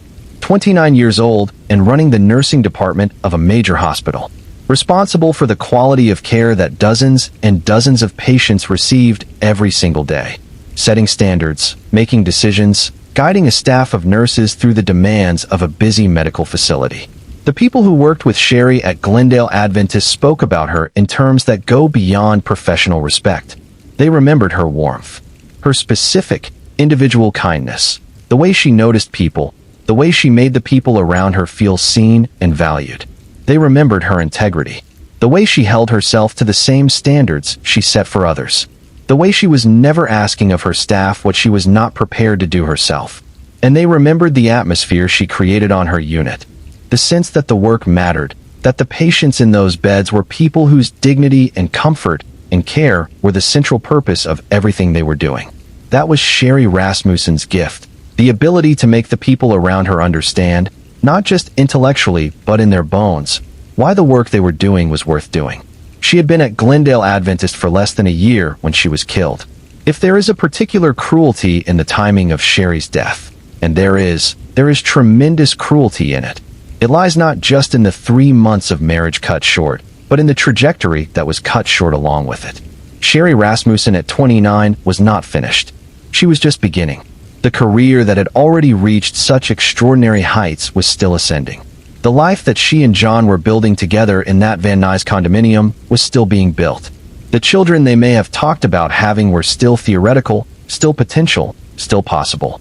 None of it happened, because someone decided it would not. It is important to also understand something about the way Sherri handled the situation with Stephanie Lazarus in the months before her death. She knew something was wrong. She could feel it. The woman who had been in a relationship with John, or who believed herself to have been in a relationship with John, was not letting go. The confrontation at the hospital was not a small thing. It was frightening.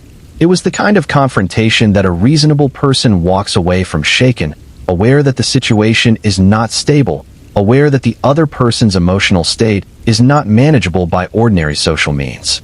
And yet Sherri did not escalate. She did not go to the police. She did not demand that John intervene with ultimatums or legal threats.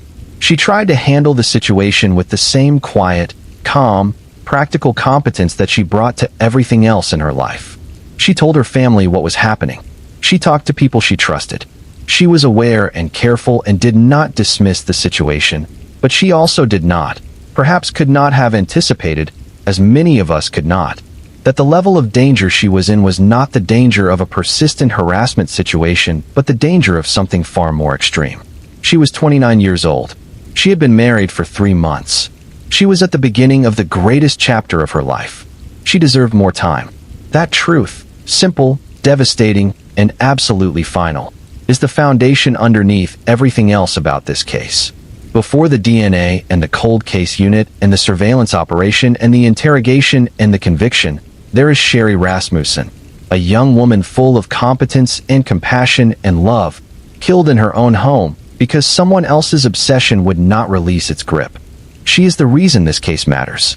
Not the killer, not the failure of the investigation, not the legal drama of the trial or the parole hearings.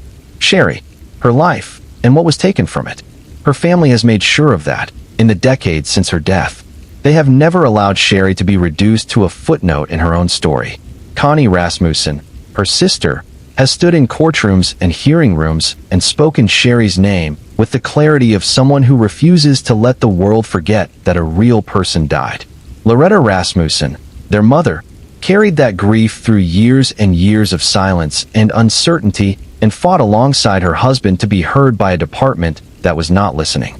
These women, the women who loved Sherri and who were left to live without her, are part of the story too. Their persistence is part of why the truth eventually came out. But Sherri comes first. She always comes first. She was the nurse who called her patients by name and remembered what mattered to them. She was the director who led by example. She was the daughter who called her parents and made them feel that the world was going to be all right. She was the newlywed who looked at her husband on their wedding day with a smile that contained everything she hoped for. She was Sherri Rasmussen, and she was 29 years old, and she deserved every year she did not get. There is something almost unbearable about examining the failures of the 1986 investigation now that the truth is known. Looking back through the lens of what we know, knowing the name, knowing the motive, knowing the physical evidence that was collected and stored and never properly followed up on. The path that should have been taken in those early weeks is so clear and so obvious that the path that was actually taken feels not just like an error, but like an injustice in its own right. This is not about vilifying the individual detectives who worked the case in 1986. It is about understanding the systemic problems that their handling of the case revealed, and that the subsequent years of the investigation made impossible to ignore. The first and most consequential failure was the narrative lock-in that happened almost immediately after Sherri's body was found. When investigators arrived at that condominium and saw the staged burglary scene, they built a story around the visible evidence without adequately testing that story against the evidence that did not fit it. The bite mark, for instance. The nature of the violence, the sustained, personal, intimate brutality of it. The fact that the stereo equipment, which an escaping burglar would have taken, was left behind and merely stacked near the door. These were all details that, taken together, pointed away from the burglary narrative. They were not adequately weighed. The second failure was the handling of Nels Rasmussen's information. When Sherri's father walked into a police station and told investigators about the woman, John's former girlfriend, the police officer, that information should have been treated as a significant lead. It should have been documented formally, assigned to an investigator, and followed up on with the seriousness it deserved. Instead, it was noted informally at best and effectively ignored at worst. There is a troubling dimension to this specific failure that deserves attention. When Nels Rasmussen pointed toward a police officer as a possible suspect, the institutional response of the LAPD was to continue looking for civilian male burglars. It is impossible to know with certainty whether the fact that the person being pointed to was a fellow officer influenced the department's decision not to pursue that lead. The culture of law enforcement, the deep, powerful, unspoken loyalty that binds officers to one another, is not something that evaporates in the face of a grieving father's accusation. The possibility that blue loyalty, even unconscious and unacknowledged, shaped the direction of the early investigation is one that the case's subsequent history makes difficult to dismiss. This is made more disturbing by the later evidence suggesting that files in the Rasmussen case may have been tampered with during the years following the murder. Lazarus, as a serving LAPD officer, would have had access to departmental files. Whether she ever accessed the Rasmussen case file during the years when she was actively employed by the department that was theoretically investigating her crime is not something that was definitively proven. But the suggestion, the possibility, is a dark and chilling one. It speaks to the particular danger of a killer who is also a cop. A killer who knows the system from the inside. A killer who knows what investigators look for, what evidence matters, what needs to disappear to make a case go away. Sherri's family sued the LAPD over these failures. The lawsuit was ultimately unsuccessful, but the act of bringing it, of formally putting on record the family's belief that the department's handling of the case represented a failure for which responsibility should be acknowledged, was an act of refusing to let the institution off the hook. The family understood that the decades of silence were not entirely the result of innocent investigative error. Some of what happened in that case file, before and after the initial investigation, deserved to be accounted for. The criminalist who eventually extracted the key DNA evidence from the bite mark swab, the technician who did the delicate, critical work of recovering that profile from material that had been stored for nearly 2 decades, also paid a price for her role in this case. She filed a lawsuit claiming that she had been pressured by police to favor certain suspects in the Rasmussen case and in other high-profile investigations, and that she had faced retaliation for raising concerns about that pressure. The lawsuit was ultimately unsuccessful, but its existence adds another texture to the picture of an institution that was not always comfortable with where the evidence was pointing. None of this diminishes the work of the detectives who eventually solved the case. Jim Nuttall, who picked up the file in 2009 and followed it to its conclusion, and the investigators who worked alongside him, did their jobs with integrity and courage. It takes a particular kind of professional courage to pursue a fellow officer, to look past the blue bond and follow the evidence to a colleague, and the team that brought Lazarus to justice deserves full credit for doing exactly that. But it also matters to acknowledge the full truth of what happened before they got there. 23 years of a family waiting. 23 years of a killer working in the same building as the people investigating her crime. 23 years of a bite mark swab sitting in an evidence room with the answer sealed inside it. Waiting for the moment when someone would finally do what should have been done much sooner. The failures of the original investigation are not ancient history. They are not the kind of mistakes that are safely confined to a particular era, or a particular city, or a particular police department. They are recognizable patterns, narrative lock-in, selective hearing, institutional loyalty that outweighs institutional accountability, that recur in police investigations across the country and across the world. Understanding them in the specific context of the Rasmussen case is a way of understanding them in general, of seeing how they operate and what damage they do. And there is one more layer to this story that deserves examination before we move into the final stages of what happened in that courtroom and in the years that followed. The question of John Ruetten. John Ruetten is a complicated figure in this narrative, and complexity deserves honesty. He is, first and foremost, a victim. He married a woman he loved, and came home 3 months later to find her dead. He has lived with the particular, devastating guilt of a man who knows that the person who killed his wife did so because of him, because of a relationship he had maintained, because of choices he made about how to handle that relationship and what obligations he owed to the people in it. That is a weight that no one should have to carry. He is also the man who acknowledged, in testimony at Lazarus's trial, that he had slept with Lazarus after becoming engaged to Sherri. This detail is not raised to condemn him. What he did within his own complicated personal life before his marriage is his business, not anyone else's. But it is raised because it is part of understanding the full picture of the situation Lazarus was operating in and the signals she may have received about whether John Ruetten had truly made his choice. He is also the man who told investigators, in those early days of 1986, that Lazarus's name should be looked at, and whose communication of that information apparently went nowhere. He told Nuttall in 2009 that he had given the name years before and that it had never been documented. Whether that failure was entirely on the part of the investigators, or whether there was some ambiguity in how he communicated the information, is something that has been impossible to determine definitively.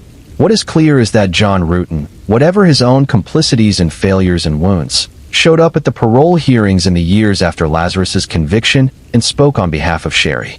He spoke about what was taken. He said clearly that Lazarus had hidden the truth for 23 years and had only begun to acknowledge it when her own freedom was at stake. He stood with the family of the woman he had loved and lost and said, in essence, she does not deserve to be free. That too is part of the record. Let us go back to the beginning one more time. Not to the crime. Though the crime is always there, underneath everything, the terrible foundation on which everything else is built. But to the moment when the two women at the center of this story first appeared in the orbit of the same man. Because understanding how this situation developed, how a casual college relationship on the UCLA campus in the late 1970s eventually became the motive for a murder in 1986, requires understanding something about the nature of obsession and what it does to a person's perception of reality. John Ruetten and Stephanie Lazarus met in the dormitories at UCLA in the late 1970s. They were both young, both ambitious, both in the early stages of lives that seemed full of possibility. Ruetten was studying mechanical engineering, working toward a career in the tech industry that was just beginning to take shape in Southern California. Lazarus was studying political science and sociology, though her eventual path would take her in a very different direction. By Ruetten's own accounting, the accounting he gave in testimony at Lazarus's trial, the connection between them was physical without being emotionally serious on his side. They were occasional, informal. He did not think of her as his girlfriend. He did not feel that there was a commitment, an exclusivity, a claim being laid or received. This was, in his experience of it, the kind of casual connection that happens between young people in close quarters, nothing that would need to be formally ended because it had never been formally begun. For Lazarus, the experience appears to have been entirely different. In the psychology of obsession, and this is important to understand because it helps explain what would eventually happen, There is a particular kind of distortion that can occur when one person's emotional investment in a relationship vastly exceeds the other person's. The person with the greater investment begins to assign meaning to encounters and connections that the other person experiences as neutral or limited. Small gestures become significant. Continued physical contact, even when infrequent and never accompanied by verbal commitment, becomes evidence, in the mind of the more invested party, of a relationship that the other party does not recognize as existing. Lazarus's behavior in the years between her graduation from the LAPD Academy in 1983 and Sherri's murder in 1986 follows this pattern with uncomfortable clarity. Rutten had moved on, not dramatically, not cruelly, but he had found in Sherri Rasmussen something that he had not found with Lazarus. A genuine, reciprocal, committed love. When he met Sherri at that party in June of 1984, something clicked that had not clicked before, and his attention and his emotional investment moved in Sherri's direction with the naturalness of someone discovering what they had been looking for. Lazarus did not accept this. Whether she could not accept it or would not is a distinction that, from the outside, is nearly impossible to draw. But the evidence of her behavior, the persistent contact, the attempts to maintain connection with Rutten, the confrontation at Sherri's hospital, the fact that Rutten had been intimate with her even after becoming engaged, suggests someone who was, on some fundamental level, unable to integrate the reality that she had been displaced, unable to absorb the information that the person she had attached to had made a different choice. The announcement of the engagement, the wedding in November of 1985, the legally formalized, publicly witnessed, celebration-surrounded confirmation that John Rutten had chosen someone else, had committed to someone else, was going to spend his life with someone else. Whatever final wall that erected in Lazarus's mind, whether it was the wall that locked her in or the wall that she decided she could not live behind, it seems to have been the thing that pushed her from obsession into action. 3 months after the wedding. 3 months. That is the window between the moment Sherri Rasmussen became John Rutten's wife and the morning when Lazarus came to the door of the Van Nuys condominium. At the 2023 parole hearing, Lazarus spoke about what she said she remembered from that morning. She said she had gone to the condominium intending to confront Sherri. She said things had escalated. She said she had not planned to kill anyone. The investigation, the physical evidence, and the lead detective's testimony say otherwise. They say the planning was there from the beginning. The choice of time and place, the cordage, the improvised silencer, the stage scene afterward. They say this was not an uncontrolled eruption, but a calculated act. But even setting aside the question of premeditation, even if we entertain, for a moment, the version of events that Lazarus has offered, what happened in that apartment that morning was still a choice. At every stage of what occurred, Lazarus had the option to stop. She could have not gone to the apartment. She could have left when it became clear that the confrontation was escalating. She could have put down the gun. She could have called for help when Sherri was injured. She chose, at each of those moments, to continue. And the woman who had dedicated her professional life to protecting people from exactly this kind of violence, who had sworn an oath to serve and protect, made all of those choices with full knowledge of what she was doing. That is what makes the crime of Stephanie Lazarus distinctively terrible, beyond the ordinary horror of murder. Not just that she killed someone.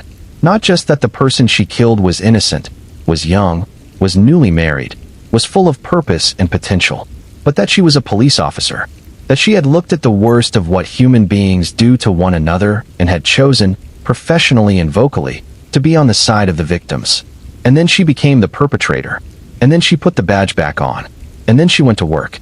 The interrogation video from the June 2009 interview with Lazarus, the video that was eventually made public and that has been analyzed and dissected by journalists and legal experts and true crime researchers, is one of the most chilling documents in the entire case. Not because Lazarus is screaming or violent or menacing. She is none of those things. She is composed. She is careful. She is the embodiment of someone who knows exactly how this game is played because she has played it from the other side 100 times. You can watch her process each question before she answers it. You can see the pauses, the fractional, controlled pauses that precede her responses, the careful weighing of what to say and how to say it. You can see the moment when the nature of the conversation shifts and she registers the shift and responds to it. You can see the transition from seemingly relaxed conversation to the controlled stillness of someone who is now actively managing their exposure. She was a detective. She knew exactly what was happening. And even so, knowing that, she stayed composed. She did not panic. She did not collapse. She controlled her exit from the situation by invoking her legal rights at precisely the right moment. The composure itself is the most damning thing, because it speaks to 23 years of practice. 23 years of living with what she knew she had done and presenting a different face to the world. 23 years of going to work every day and performing the role of law-abiding officer while carrying the knowledge of what she had done to Sherri Rasmussen. That kind of sustained deception, maintained over that length of time, with that level of consistency, is not something most human beings are capable of. It requires a particular kind of internal architecture, a way of partitioning the self so that the part that knows the truth is sealed off from the part that faces the world. Whether that constitutes a kind of pathology, a deeper psychological disturbance that goes beyond simple guilt and concealment, is something that is beyond the scope of this story to diagnose. But it is impossible to look at what Lazarus sustained for 23 years, the professional performance, the collegial relationships, the ordinary daily life maintained on top of the knowledge of what she had done, and not feel something shift in your understanding of what some human beings are capable of. The full truth, the complete truth, the version of events that would address every question, fill every gap, account for every inconsistency, is something that Lazarus has never fully offered. Even the confession she gave at the 2023 parole hearing was a partial one, shaped by the legal and strategic context in which it was delivered. What she actually thought that morning when she drove to Van Nuys. What she told herself in the hours and days immediately after the murder. What went through her mind the first time she walked back into the LAPD headquarters wearing her uniform. What it felt like to sit in a briefing about an unsolved homicide case that she herself had committed. Those are the questions that will never be fully answered. But the questions that can be answered. Who killed Sherri Rasmussen? Why? And how they were caught? Those have been answered. The science answered them. The investigation answered them. The jury answered them. And the verdict that was delivered in March of 2012 put those answers on the permanent, public, irrefutable record. The trial of Stephanie Lazarus was, from the very first day of opening arguments, a legal proceeding of unusual intensity. This was not simply a murder trial, though the charge of first-degree murder was, of course, at its center. It was also a reckoning with a set of questions about institutions and identity and the use and abuse of authority that made it feel larger than the specific circumstances of a single crime committed in a Van Nuys condominium in 1986. The courtroom was packed. The press coverage was extensive. And the jury that sat in the box and listened to weeks of testimony was being asked to do something that required them to navigate their own preconceptions about police officers, about evidence, about what it means for a person to be capable of an act that seems incompatible with the identity they have spent a career constructing. The prosecution went first, and the story they laid before the jury was a careful, chronological, methodically constructed account of everything that is described in these pages. The relationship between Lazarus and Rutan, the emergence of Sherri into that picture, the confrontations, the escalating obsession, the marriage that appears to have been the final provocation, and the crime itself. They walked through the crime scene evidence with forensic specificity. They explained the DNA testing process, how the bite mark swab had been collected in 1986, how it had been analyzed in 2004, how the profile had been generated and stored, and how the sample collected from Lazarus's discarded drink straw in 2009 had matched that profile with a precision that left no scientific room for doubt. Expert witnesses testified about DNA analysis in terms that were both technically rigorous and accessible to a lay jury.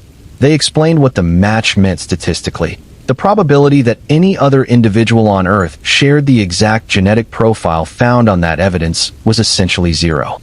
The science was presented not as a magic trick or a mystery, but as a disciplined, reproducible, evidence-based process with established protocols and documented chain of custody. Every challenge the defense would raise had already been anticipated and addressed. The defense strategy, as expected, focused heavily on the DNA evidence and its vulnerabilities. The attorneys pointed to the age of the original sample, nearly 25 years old at the time of analysis, and argued that degradation, contamination, and the imperfections inherent in the storage conditions could have compromised the results. It was a technically sophisticated challenge, and it deserved to be taken seriously. The defense was doing its job, testing the evidence, probing its weaknesses, ensuring that the prosecution was held to the standard of proof that the legal system requires. But the prosecution's forensic experts were prepared for this line of attack, and their responses were detailed and confident. The degradation of the sample had been accounted for in the analysis. The protocols had been followed. The chain of custody had been documented at every stage. The match was what the match was. Beyond the DNA, the prosecution built the case through the testimony of witnesses who could speak to the relationships and the timeline and the physical evidence in its full human context. Colleagues of Sherri from Glendale Adventist testified about the confrontation with the woman who had come to the hospital, about the description of the encounter, about how Sherri had described her discomfort, about the atmosphere of unease that surrounded the situation. People who had known Rutan and Lazarus during the UCLA years testified about the nature of their connection and about Lazarus's behavior in the period after Rutan's relationship with Sherri began. The gun was addressed. The caliber match, the timing of the reported theft, the absence of a recovered weapon. All of this was woven into the narrative the prosecution was constructing. It could not be proven with the certainty of the DNA match, but it contributed to the overall picture. The profile of a calculated, premeditated crime. The profile of a person who used her professional knowledge to cover her tracks and deflect suspicion. The stereo equipment. The staging. The pillow used as a silencer. The car taken from the parking lot. Each element of the staged burglary scene was examined and explained as evidence of post-crime deliberateness, of a person who had not killed in a panic, but who had stayed composed enough to arrange the scene before leaving. The very composure that the defense might have hoped to invoke as evidence of innocence, the ability to maintain a normal life after the crime, to never be flagged by colleagues or supervisors, was reframed by the prosecution as evidence of the cold calculation at the heart of the crime itself. The lead investigator on the reinvestigation, Greg Stearns, was among the most powerful witnesses the prosecution called. Stearns, who was retired by the time of the trial, but who had led the team that brought Lazarus in, testified with the authority of someone who had spent years understanding every detail of this case. He spoke about the physical evidence. He spoke about what the staging of the scene told investigators about the mindset of the killer. He spoke about the significance of the DNA match and what it had meant for the direction of the investigation. And he spoke about the decision to conduct the covert surveillance operation, the judgment call that had been made to follow Lazarus and retrieve her discarded DNA without alerting her that she was a suspect. He was unequivocal. What had happened in that condominium on February 24, 1986, was not a confrontation gone wrong. It was a premeditated murder, planned and executed by someone who knew what they were doing and who used their knowledge of law enforcement to maximize their chances of never being caught. Lazarus did not take the stand. This was a strategic decision by her defense team, protecting her from cross-examination, protecting the case from the damage that her own words under pressure might do. It was the right decision from a purely tactical standpoint. Her statements in the interrogation video were already in evidence. There was nothing to be gained by putting her in front of the prosecution. But the jury had eyes. They could see Stephanie Lazarus sitting at the defense table, composed, attentive, professional. They could see the woman who had been a detective, who had spent a quarter-century in law enforcement, who was now accused of a crime that seemed, on the surface, incompatible with everything that career represented. And they listened to the evidence. All of it. The full, detailed, carefully presented body of evidence that the prosecution had spent years assembling. The jury deliberated, and on March 8, 2012, they returned their verdict. Guilty. First-degree murder. There is a particular sound that a courtroom makes when a verdict like that is read. A collective exhalation. A release of breath that has been held for hours and days, and, in this case, for 26 years. The family of Sherri Rasmussen, sitting in that courtroom, heard the word they had been waiting for longer than many of the jurors had been old enough to drive. Guilty. It is not a satisfying word, exactly. It does not repair anything. But it is the word that the law has for its most solemn reckoning. And hearing it spoken in that room, in that official and final context, was the end of one part of a journey that should never have been as long as it was. Lazarus showed almost no visible reaction when the verdict was read. She had spent 26 years showing the world the face she wanted it to see. She was not going to let it slip now.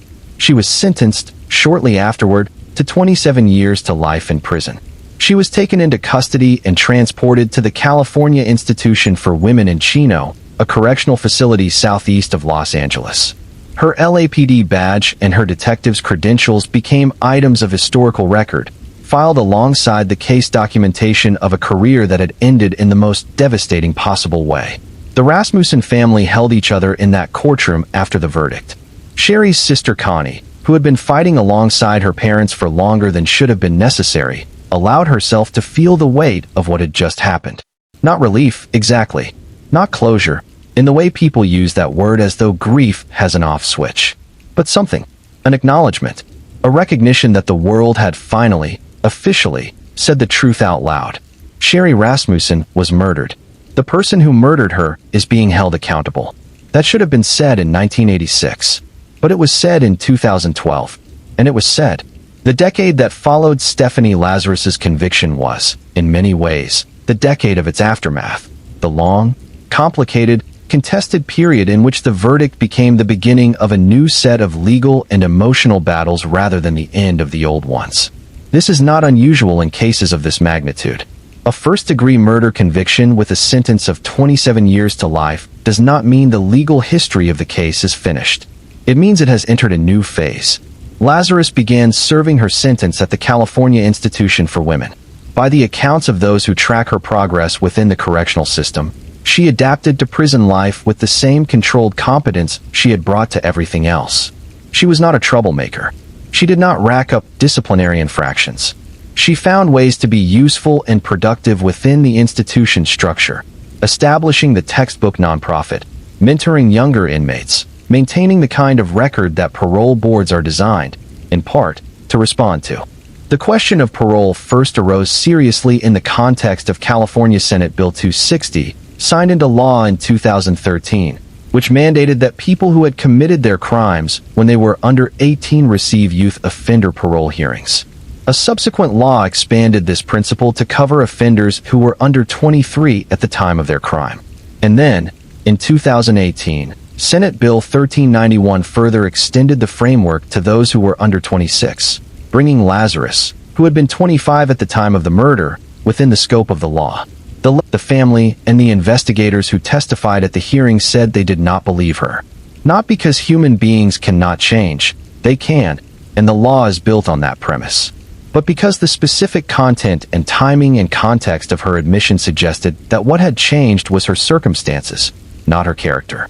She had evaded capture for 23 years, maintained her innocence through the entire trial, and only began the process of acknowledging what she had done when she needed the parole board to see her as someone who had taken responsibility for her actions. That is not responsibility. That is tactics. Governor Gavin Newsom, in his letter expressing concern about the initial parole decision, put the point cleanly. She had not appeared to begin taking full accountability for the murder until she was finally caught. The implication was clear. The accountability was instrumental, not moral.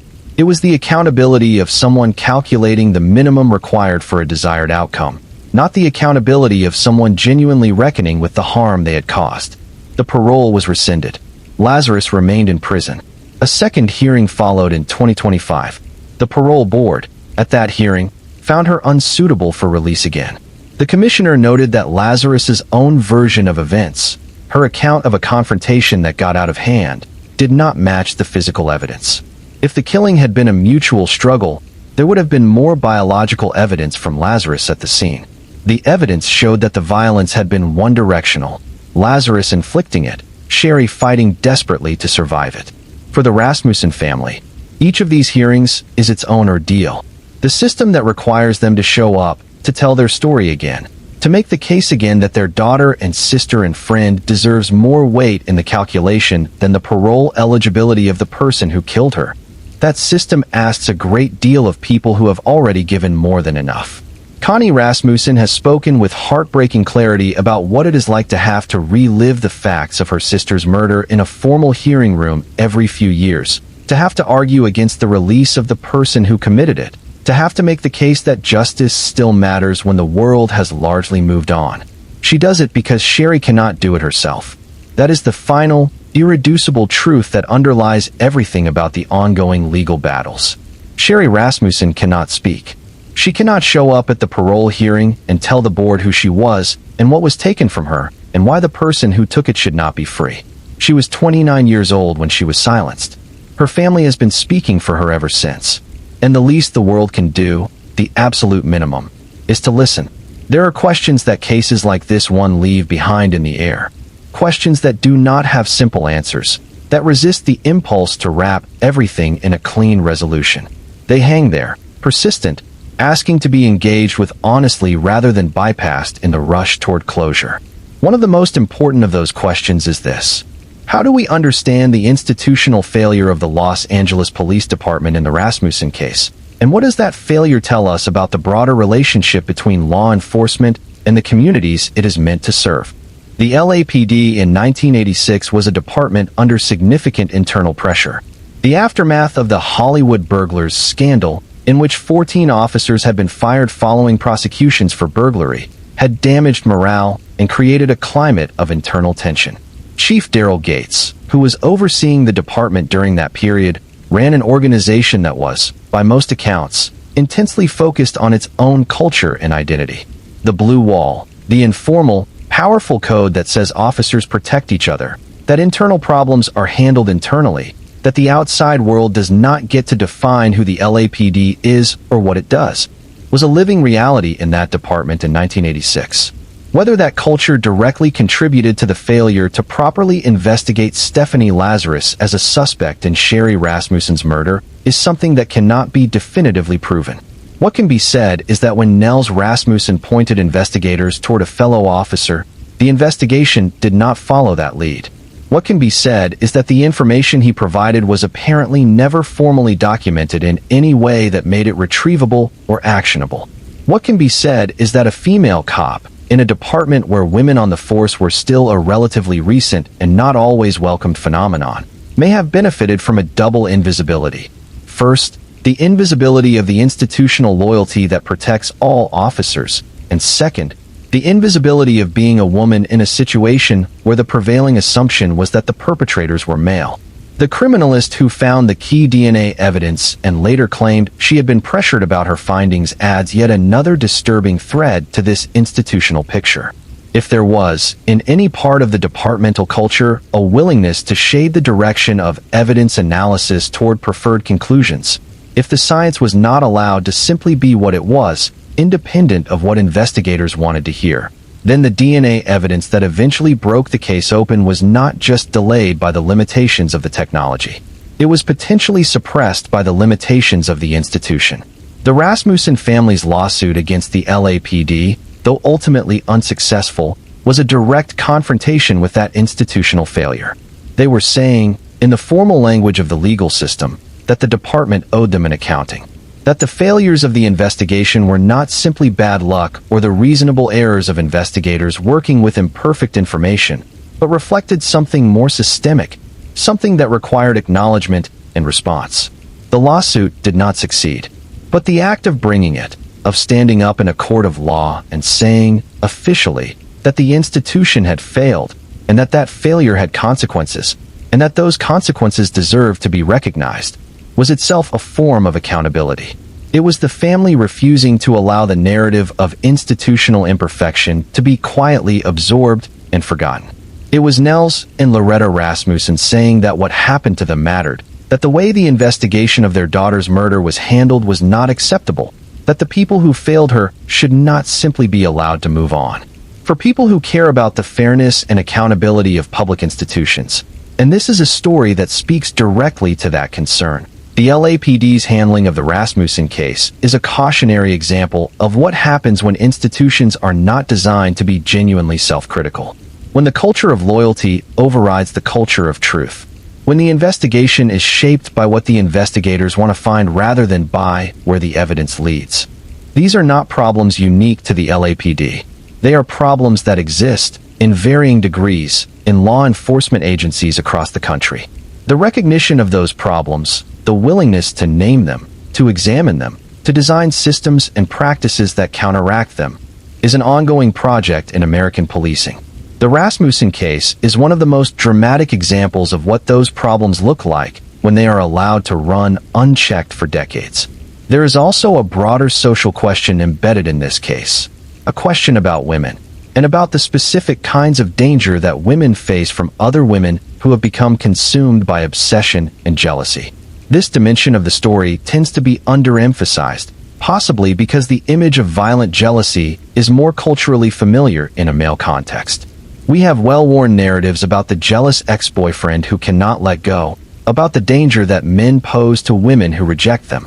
But the Rasmussen case illustrates that this dynamic is not exclusive to gender, that a woman consumed by obsession, by the conviction that she has been wronged by the displacement of someone she loved, can be just as dangerous as a man in the same emotional state. Sherri Rasmussen was killed by another woman. She was killed by someone who, on the surface, shared the social category of the professional woman navigating a demanding field.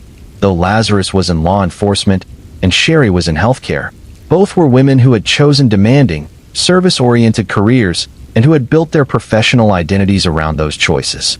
But beneath the surface of shared social identity was something completely different. Lazarus was, in relation to Sherri, not a colleague or a peer but a predator.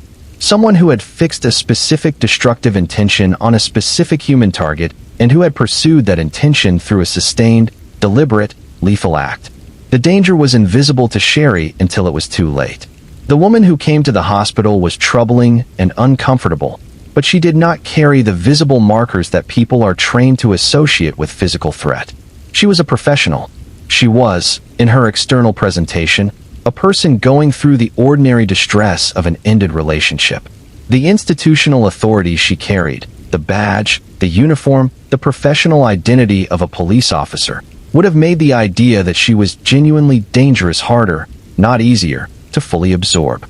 This invisibility, the way the danger was hidden behind a professional identity, behind gender expectations, behind the assumption that a police officer is by definition on the right side, is one of the most important lessons in this case. And it is a lesson that has particular resonance for women who are navigating situations in their own lives that feel wrong, that carry that particular unease, that make the back of the neck prickle in ways that reason cannot fully explain. When something feels dangerous, it deserves to be taken seriously. Even when the source of the danger is not who you would expect. Even when the person making you uncomfortable is a professional, or an authority figure, or someone who carries the social markers of safety and normalcy. Even then, Sherri tried to handle it quietly. Sherri tried to de-escalate. Sherri did not want to make trouble. These are the behaviors that women are socialized toward in situations of conflict, and they are behaviors that, in certain specific and terrible circumstances, cost women their lives. When a case like this one sits in the public consciousness for a long time, when it is written about and televised and covered by documentaries and true crime podcasts and investigative journalism, it tends to accumulate layers of meaning and interpretation that go beyond the specific facts. The Sherri Rasmussen case has been covered extensively by Dateline NBC, by Oxygen's Real Murders of Los Angeles, by Matthew McGough's comprehensive book The Lazarus Files, by ABC's 2020, by numerous podcasts and written investigations. Each of these treatments has illuminated different aspects of the story. Taken together, they have given the case a cultural weight and resonance that extends far beyond Los Angeles. Matthew McGough's book deserves particular mention because it is the most thorough and comprehensive account of the case that exists in print. McGough spent years researching and reporting the story, going through tens of thousands of pages of investigative documents, interviewing witnesses and investigators and family members, and piecing together a narrative that is both deeply reported and genuinely literary. The book is called The Lazarus Files, a title that carries multiple meanings, the obvious reference to Stephanie Lazarus, but also the idea of something coming back to life, a case that seemed dead being resurrected by the persistence of science and the determination of investigators. In one particularly striking passage about the case, McGough reflected on a question that sits at the heart of the entire story: whether Lazarus actually intended to kill Sherri when she went to the Van Nuys condominium that morning, or whether the murder was, in some sense, the product of a confrontation that went further than even Lazarus anticipated. McGough noted that this question may never be definitively answered, that even if Lazarus chose to fully confess, her account of her own mental state in those moments would not necessarily be reliable. Memory is not a perfect recorder, and the psychological mechanisms of self-justification and self-protection that have kept Lazarus functioning for 30-plus years are not mechanisms that switch off simply because one is being honest about the general facts of what happened. This epistemological humility, the willingness to acknowledge what cannot be known, even in a case where so much has been established, is something that the best journalism about real crime cases brings to the table. The truth of what happened in that apartment can be approximated through physical evidence and legal inference. The full truth of what was happening in Stephanie Lazarus's mind is something that exists only inside her, and that she has chosen, for most of the years since the murder, to keep sealed. What we know is enough for a verdict. What we know is enough for a sentence. But what we know is not everything, and the things we do not know, the interior life of a person capable of what Lazarus did, the specific emotional calculus that brought her to that door on that February morning, remain genuinely, permanently opaque. The television coverage of the case has brought it to millions of people who might not otherwise have encountered it. Dateline NBC's coverage, with correspondent Josh Mankiewicz reporting, treated the case with the seriousness it deserves, spending time not just on the crime and the investigation, but on Sherri herself, on the family's fight, on the meaning of what the eventual solution revealed about the limitations and possibilities of forensic science. The 2020 coverage, which aired in 2024 as new attention was drawn to the case by the Parole hearings, brought Connie Rasmussen's voice directly to viewers who were encountering the case for the first time. These media treatments have kept Sherri Rasmussen's name alive. They have ensured that she is not forgotten, that the case is not allowed to quietly recede into the archives of legal history, while the perpetrator serves her sentence in relative obscurity. They have also, inevitably, contributed to the ongoing public conversation about the case, about the parole questions, about the LAPD's failures, about the broader implications of what happened and how it was handled. This matters because public attention, in cases like this one, is not merely voyeuristic. It is a form of accountability. When a large number of people know about a case and care about its outcome, the institutional actors who make decisions, the parole board, the governor's office, the LAPD, are operating in a context where their decisions are visible and subject to scrutiny. The Rasmussen family's ability to mobilize public attention through media coverage has been part of their ability to fight the parole battles. It is harder to quietly release someone from prison for a crime of this magnitude when the public is watching and knows what the crime was. The forensic science angle of the case has also attracted significant attention from the scientific and legal communities. The story of how DNA evidence was collected in 1986, stored for 15 years, analyzed in 2004, matched against a second sample in 2009, and ultimately used as the centerpiece of a successful prosecution in 2012, is a story about the power and the patience of science.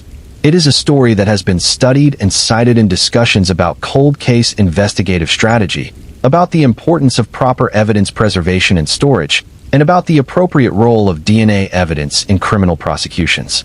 The bite mark evidence, specifically, raises questions that the forensic science community continues to grapple with.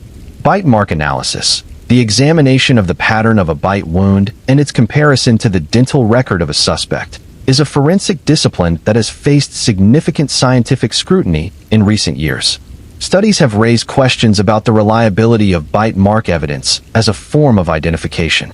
But in the Rasmussen case, the critical role of the bite mark was not primarily as a tool of identification through pattern analysis. It was as a carrier of biological material, a source of saliva and cellular material that could be swabbed and analyzed for DNA. The bite mark mattered not because of its shape, but because of what it held. That distinction is important and has been noted in discussions of the case's forensic significance. The Rasmussen case is also a significant data point in the broader conversation about the effectiveness and limitations of witness memory in long-duration cold cases. When investigators reopened the case in 2009 and began speaking to people who had known Sherri and John and Lazarus in the mid-1980s, They were asking those people to remember events that had taken place more than 2 decades earlier. Memory is fallible under the best of circumstances. After 23 years, it is even more so. Witnesses remembered things in general outline. The confrontation at the hospital, the name of the ex-girlfriend, the sense that something was wrong. But the specific details, the precise words, the exact sequence of events, had inevitably blurred and shifted. This is one of the reasons that the DNA evidence was so critical to the prosecution. The memory evidence, valuable as it was in constructing the motive and background narrative, could not alone have sustained a conviction. The physical evidence, the science, the biology, the genetic signature that 23 years had not erased, was what made the case prosecutable. And it raises one more question worth sitting with. How many other cases are sitting in evidence rooms somewhere, holding their answers in biological material that has never been analyzed? How many other bite marks, how many other blood samples, how many other pieces of physical evidence are stored in facilities across the country, waiting for the combination of scientific advancement and investigative will that would finally connect them to the crimes that generated them? The answer is a lot. The DNA revolution has not yet fully realized its potential for solving cold cases. There are thousands of cases, possibly tens of thousands, in which biological evidence exists and has not been tested. Some of those cases involve perpetrators who are still alive, who are still walking free, who may be living the same kind of double life that Stephanie Lazarus lived for 23 years. The existence of those unsolved cases is not inevitable. It is a choice made about resources and priorities and what kinds of justice are worth pursuing. The Rasmussen case is an argument, a powerful, documented, real-world argument, that the pursuit of those answers is worth it. That 23 years is not too long. That the truth, sealed in an evidence envelope or preserved in the biological material of a crime scene, will wait as long as it takes for someone to come looking. If you have stayed with this story from the beginning, if you have been listening through all the detail, all the pain, all the complexity of what this case revealed about institutions and human nature and the long fight for truth, then you already understand why it matters. But sometimes it is worth stepping back from the narrative and sitting with what it means. Not just what it means legally or forensically or institutionally. What it means in the way that true stories about real human beings always mean something that transcends the specific facts. What happened to Sherri Rasmussen was a crime. But the crime was embedded in a set of circumstances and relationships and institutional responses that made it not just a murder, but a sustained injustice. The murder took Sherri's life in a single morning. The failures of the investigation extended that injustice for 23 more years, denying her family the truth they deserved, allowing her killer to live freely, and adding to the grief of her parents a dimension of helpless, institutionally imposed silence that no family should ever have to endure.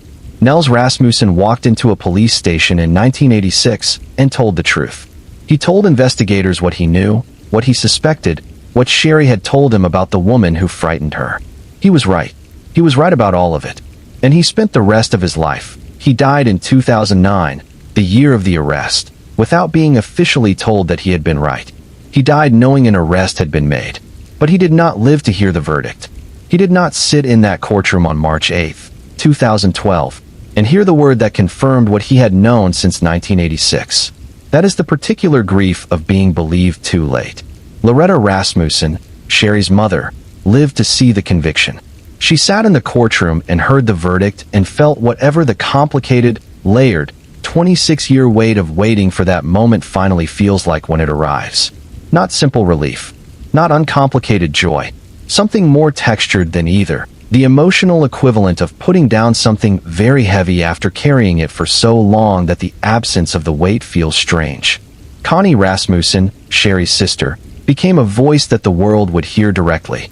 In interviews, in courtroom testimony, in parole hearing statements, in media appearances, Connie has spoken about her sister with a clarity and a love and a quiet ferocity that reflects the person she became through this ordeal.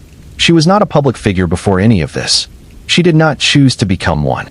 But the case made her one, and she has used that platform with grace and purpose, not for herself, but for Sherri. To make sure that in every legal proceeding, in every news story, in every conversation about this case, the actual person at the center of it is not forgotten. John Rutan, whatever his own complicated relationship with this history, eventually made peace with the fact that what happened is now part of the permanent public record. He has spoken, in the context of parole hearings, with a directness about Lazarus and the crime that required him to revisit the darkest chapter of his life again and again. He has said clearly that he does not believe her remorse is genuine. He has stood beside Sherri's family in those hearing rooms and supported their fight. Whatever the complexities of his own past and his own role in the story that led to Sherri's death, he has tried to honor her memory in the years since. The investigators who finally solved the case, Jim Nuttall, Greg Stearns, and the team that worked alongside them, did something that the original investigation had failed to do. They followed the evidence. They did not let institutional loyalty or cognitive bias or the comfortable fiction of the burglary narrative get in the way of the truth. They looked at a fellow officer and, when the evidence pointed at her, they did not look away. That took courage of a particular kind. The kind that exists not in dramatic physical confrontations, but in the quiet, steadfast decision to do the job correctly, even when doing it correctly is uncomfortable and unwelcome and professionally risky. And the science. Always the science. The DNA that waited in a bite mark for 15 years before being tested, and then waited in an evidence database for 5 more years before being matched, and then did its work with the silent, inarguable precision of biology itself, indifferent to all the human failure that had surrounded it for 20 years. The science did not care about blue loyalty or narrative lock-in or institutional inertia. It just held the truth.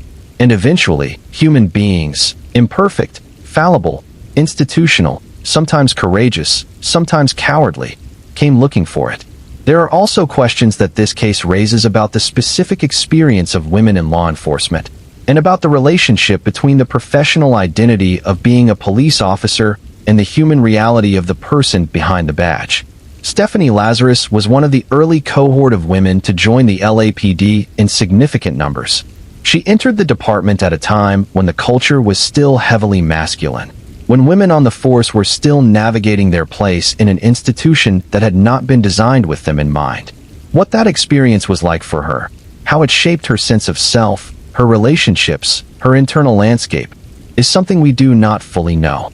None of that explains or excuses what she did, but it is part of the full picture of a human being who made a catastrophic choice and then spent 23 years living with it in a way that required her to construct an interior wall between what she knew and what she showed the world.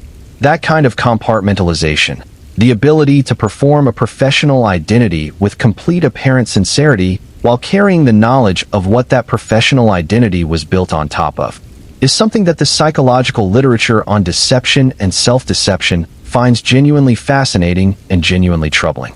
She was, by all external measures, a good detective. People who worked with her at the art theft unit said she was smart, dedicated, effective. The work she did in that capacity, tracking stolen art, building cases against art thieves, using the investigative skills she had developed over a career to solve complex, evidence-dependent crimes, was real work, done well. The irony of that is almost too heavy to hold in the mind comfortably. A detective who solved cases, who knew how evidence works, who knew what investigators look for, who knew how to build a case from physical evidence and witness testimony.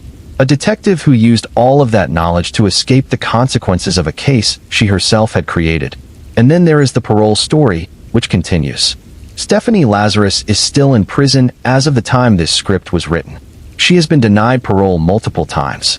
The Rasmussen family continues to show up at each hearing and continues to argue, with the full force of everything they know and feel and have lost, that she should not be free. The system continues to process the competing claims, rehabilitation versus accountability, the science of youthful brain development versus the specific facts of a calculated, premeditated murder, the principle of mercy versus the principle of justice. This is not an abstraction. This is a real family, dealing with a real legal proceeding, fighting for a real principle, every time a hearing date is set. Connie Rasmussen, who is now in her late 60s, has spent decades living with this case in a way that no human being should have to. The resilience she has shown, the steadiness, the refusal to be silenced, the commitment to making sure that Sherri's name is heard in every room where decisions about her killer are made, is remarkable and deserves to be named as such. If you have been listening to this story tonight and feeling the weight of it, feeling the sadness of Sherri's death and the outrage of the institutional failures and the complicated, unresolved texture of a justice that came 26 years too late, then you have received something true from this case. Not just information, not just facts. The truth that some human stories do not resolve cleanly, that justice can be real and still be inadequate, that the fight for it never really ends. Sherri Rasmussen's story did not end when the verdict was read.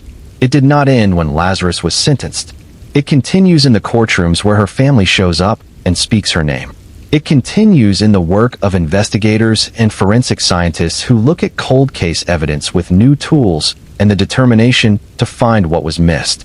It continues in the DNA database that grows every year, silently expanding the range of crimes it might one day help solve. It continues in the conversations that this case has generated about institutional accountability and forensic science, and what women owe themselves when something in their gut says that they are not safe. We have come a long way together tonight. A long way through the streets of Los Angeles in 1986, through the grief of a family that waited 23 years for an answer, through the corridors of a police department that failed one of its cases in the most profound way imaginable, through the laboratory where science finally did what human beings had not, and through the courtroom where the truth was finally, officially, irrevocably spoken. Before this story closes, before the last word is said, there are a few more things worth knowing and worth holding on to. Stephanie Lazarus, at her most recent parole hearing in early 2025, was again denied release. The parole board commissioner, in delivering that decision, noted specifically that her account of what happened on February 24, 1986, did not align with the physical evidence. She had, during the 2023 hearing, described the killing as the result of a confrontation that escalated, essentially characterizing it as a fight in which she was also a participant, not purely the aggressor. The physical evidence tells a different story. The staging of the scene, the use of a silencer, the cordage, the deliberateness of each step taken inside that apartment. These are not the marks of a mutual altercation. They are the marks of a planned assault. The commissioner said as much, directly and without softening. The family issued a statement after the 2025 denial that reflected the exhaustion that comes from a fight that is now approaching its fourth decade. Connie Rasmussen spoke about her sister. She said again what she has said before, what she will presumably continue to say for as long as parole hearings are scheduled and her voice holds. That Sherri deserved the life she was building, that the person who took it should not be free, and that the family will keep showing up to say so for as long as it takes. John Rutin, in statements made in the context of the parole proceedings, said something that has stayed with many people who have followed this case closely. He said that what happened was not an impulsive act, that it was skillful deception and complete disregard for the suffering of others.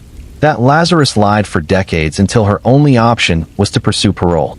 He was speaking, in that moment, with the particular authority of someone who knew both women, who had been loved by both, in different ways and to vastly different degrees, and who has had to live with the knowledge that the casual choices of his youth became, in the most extreme way imaginable, consequential to someone else's survival.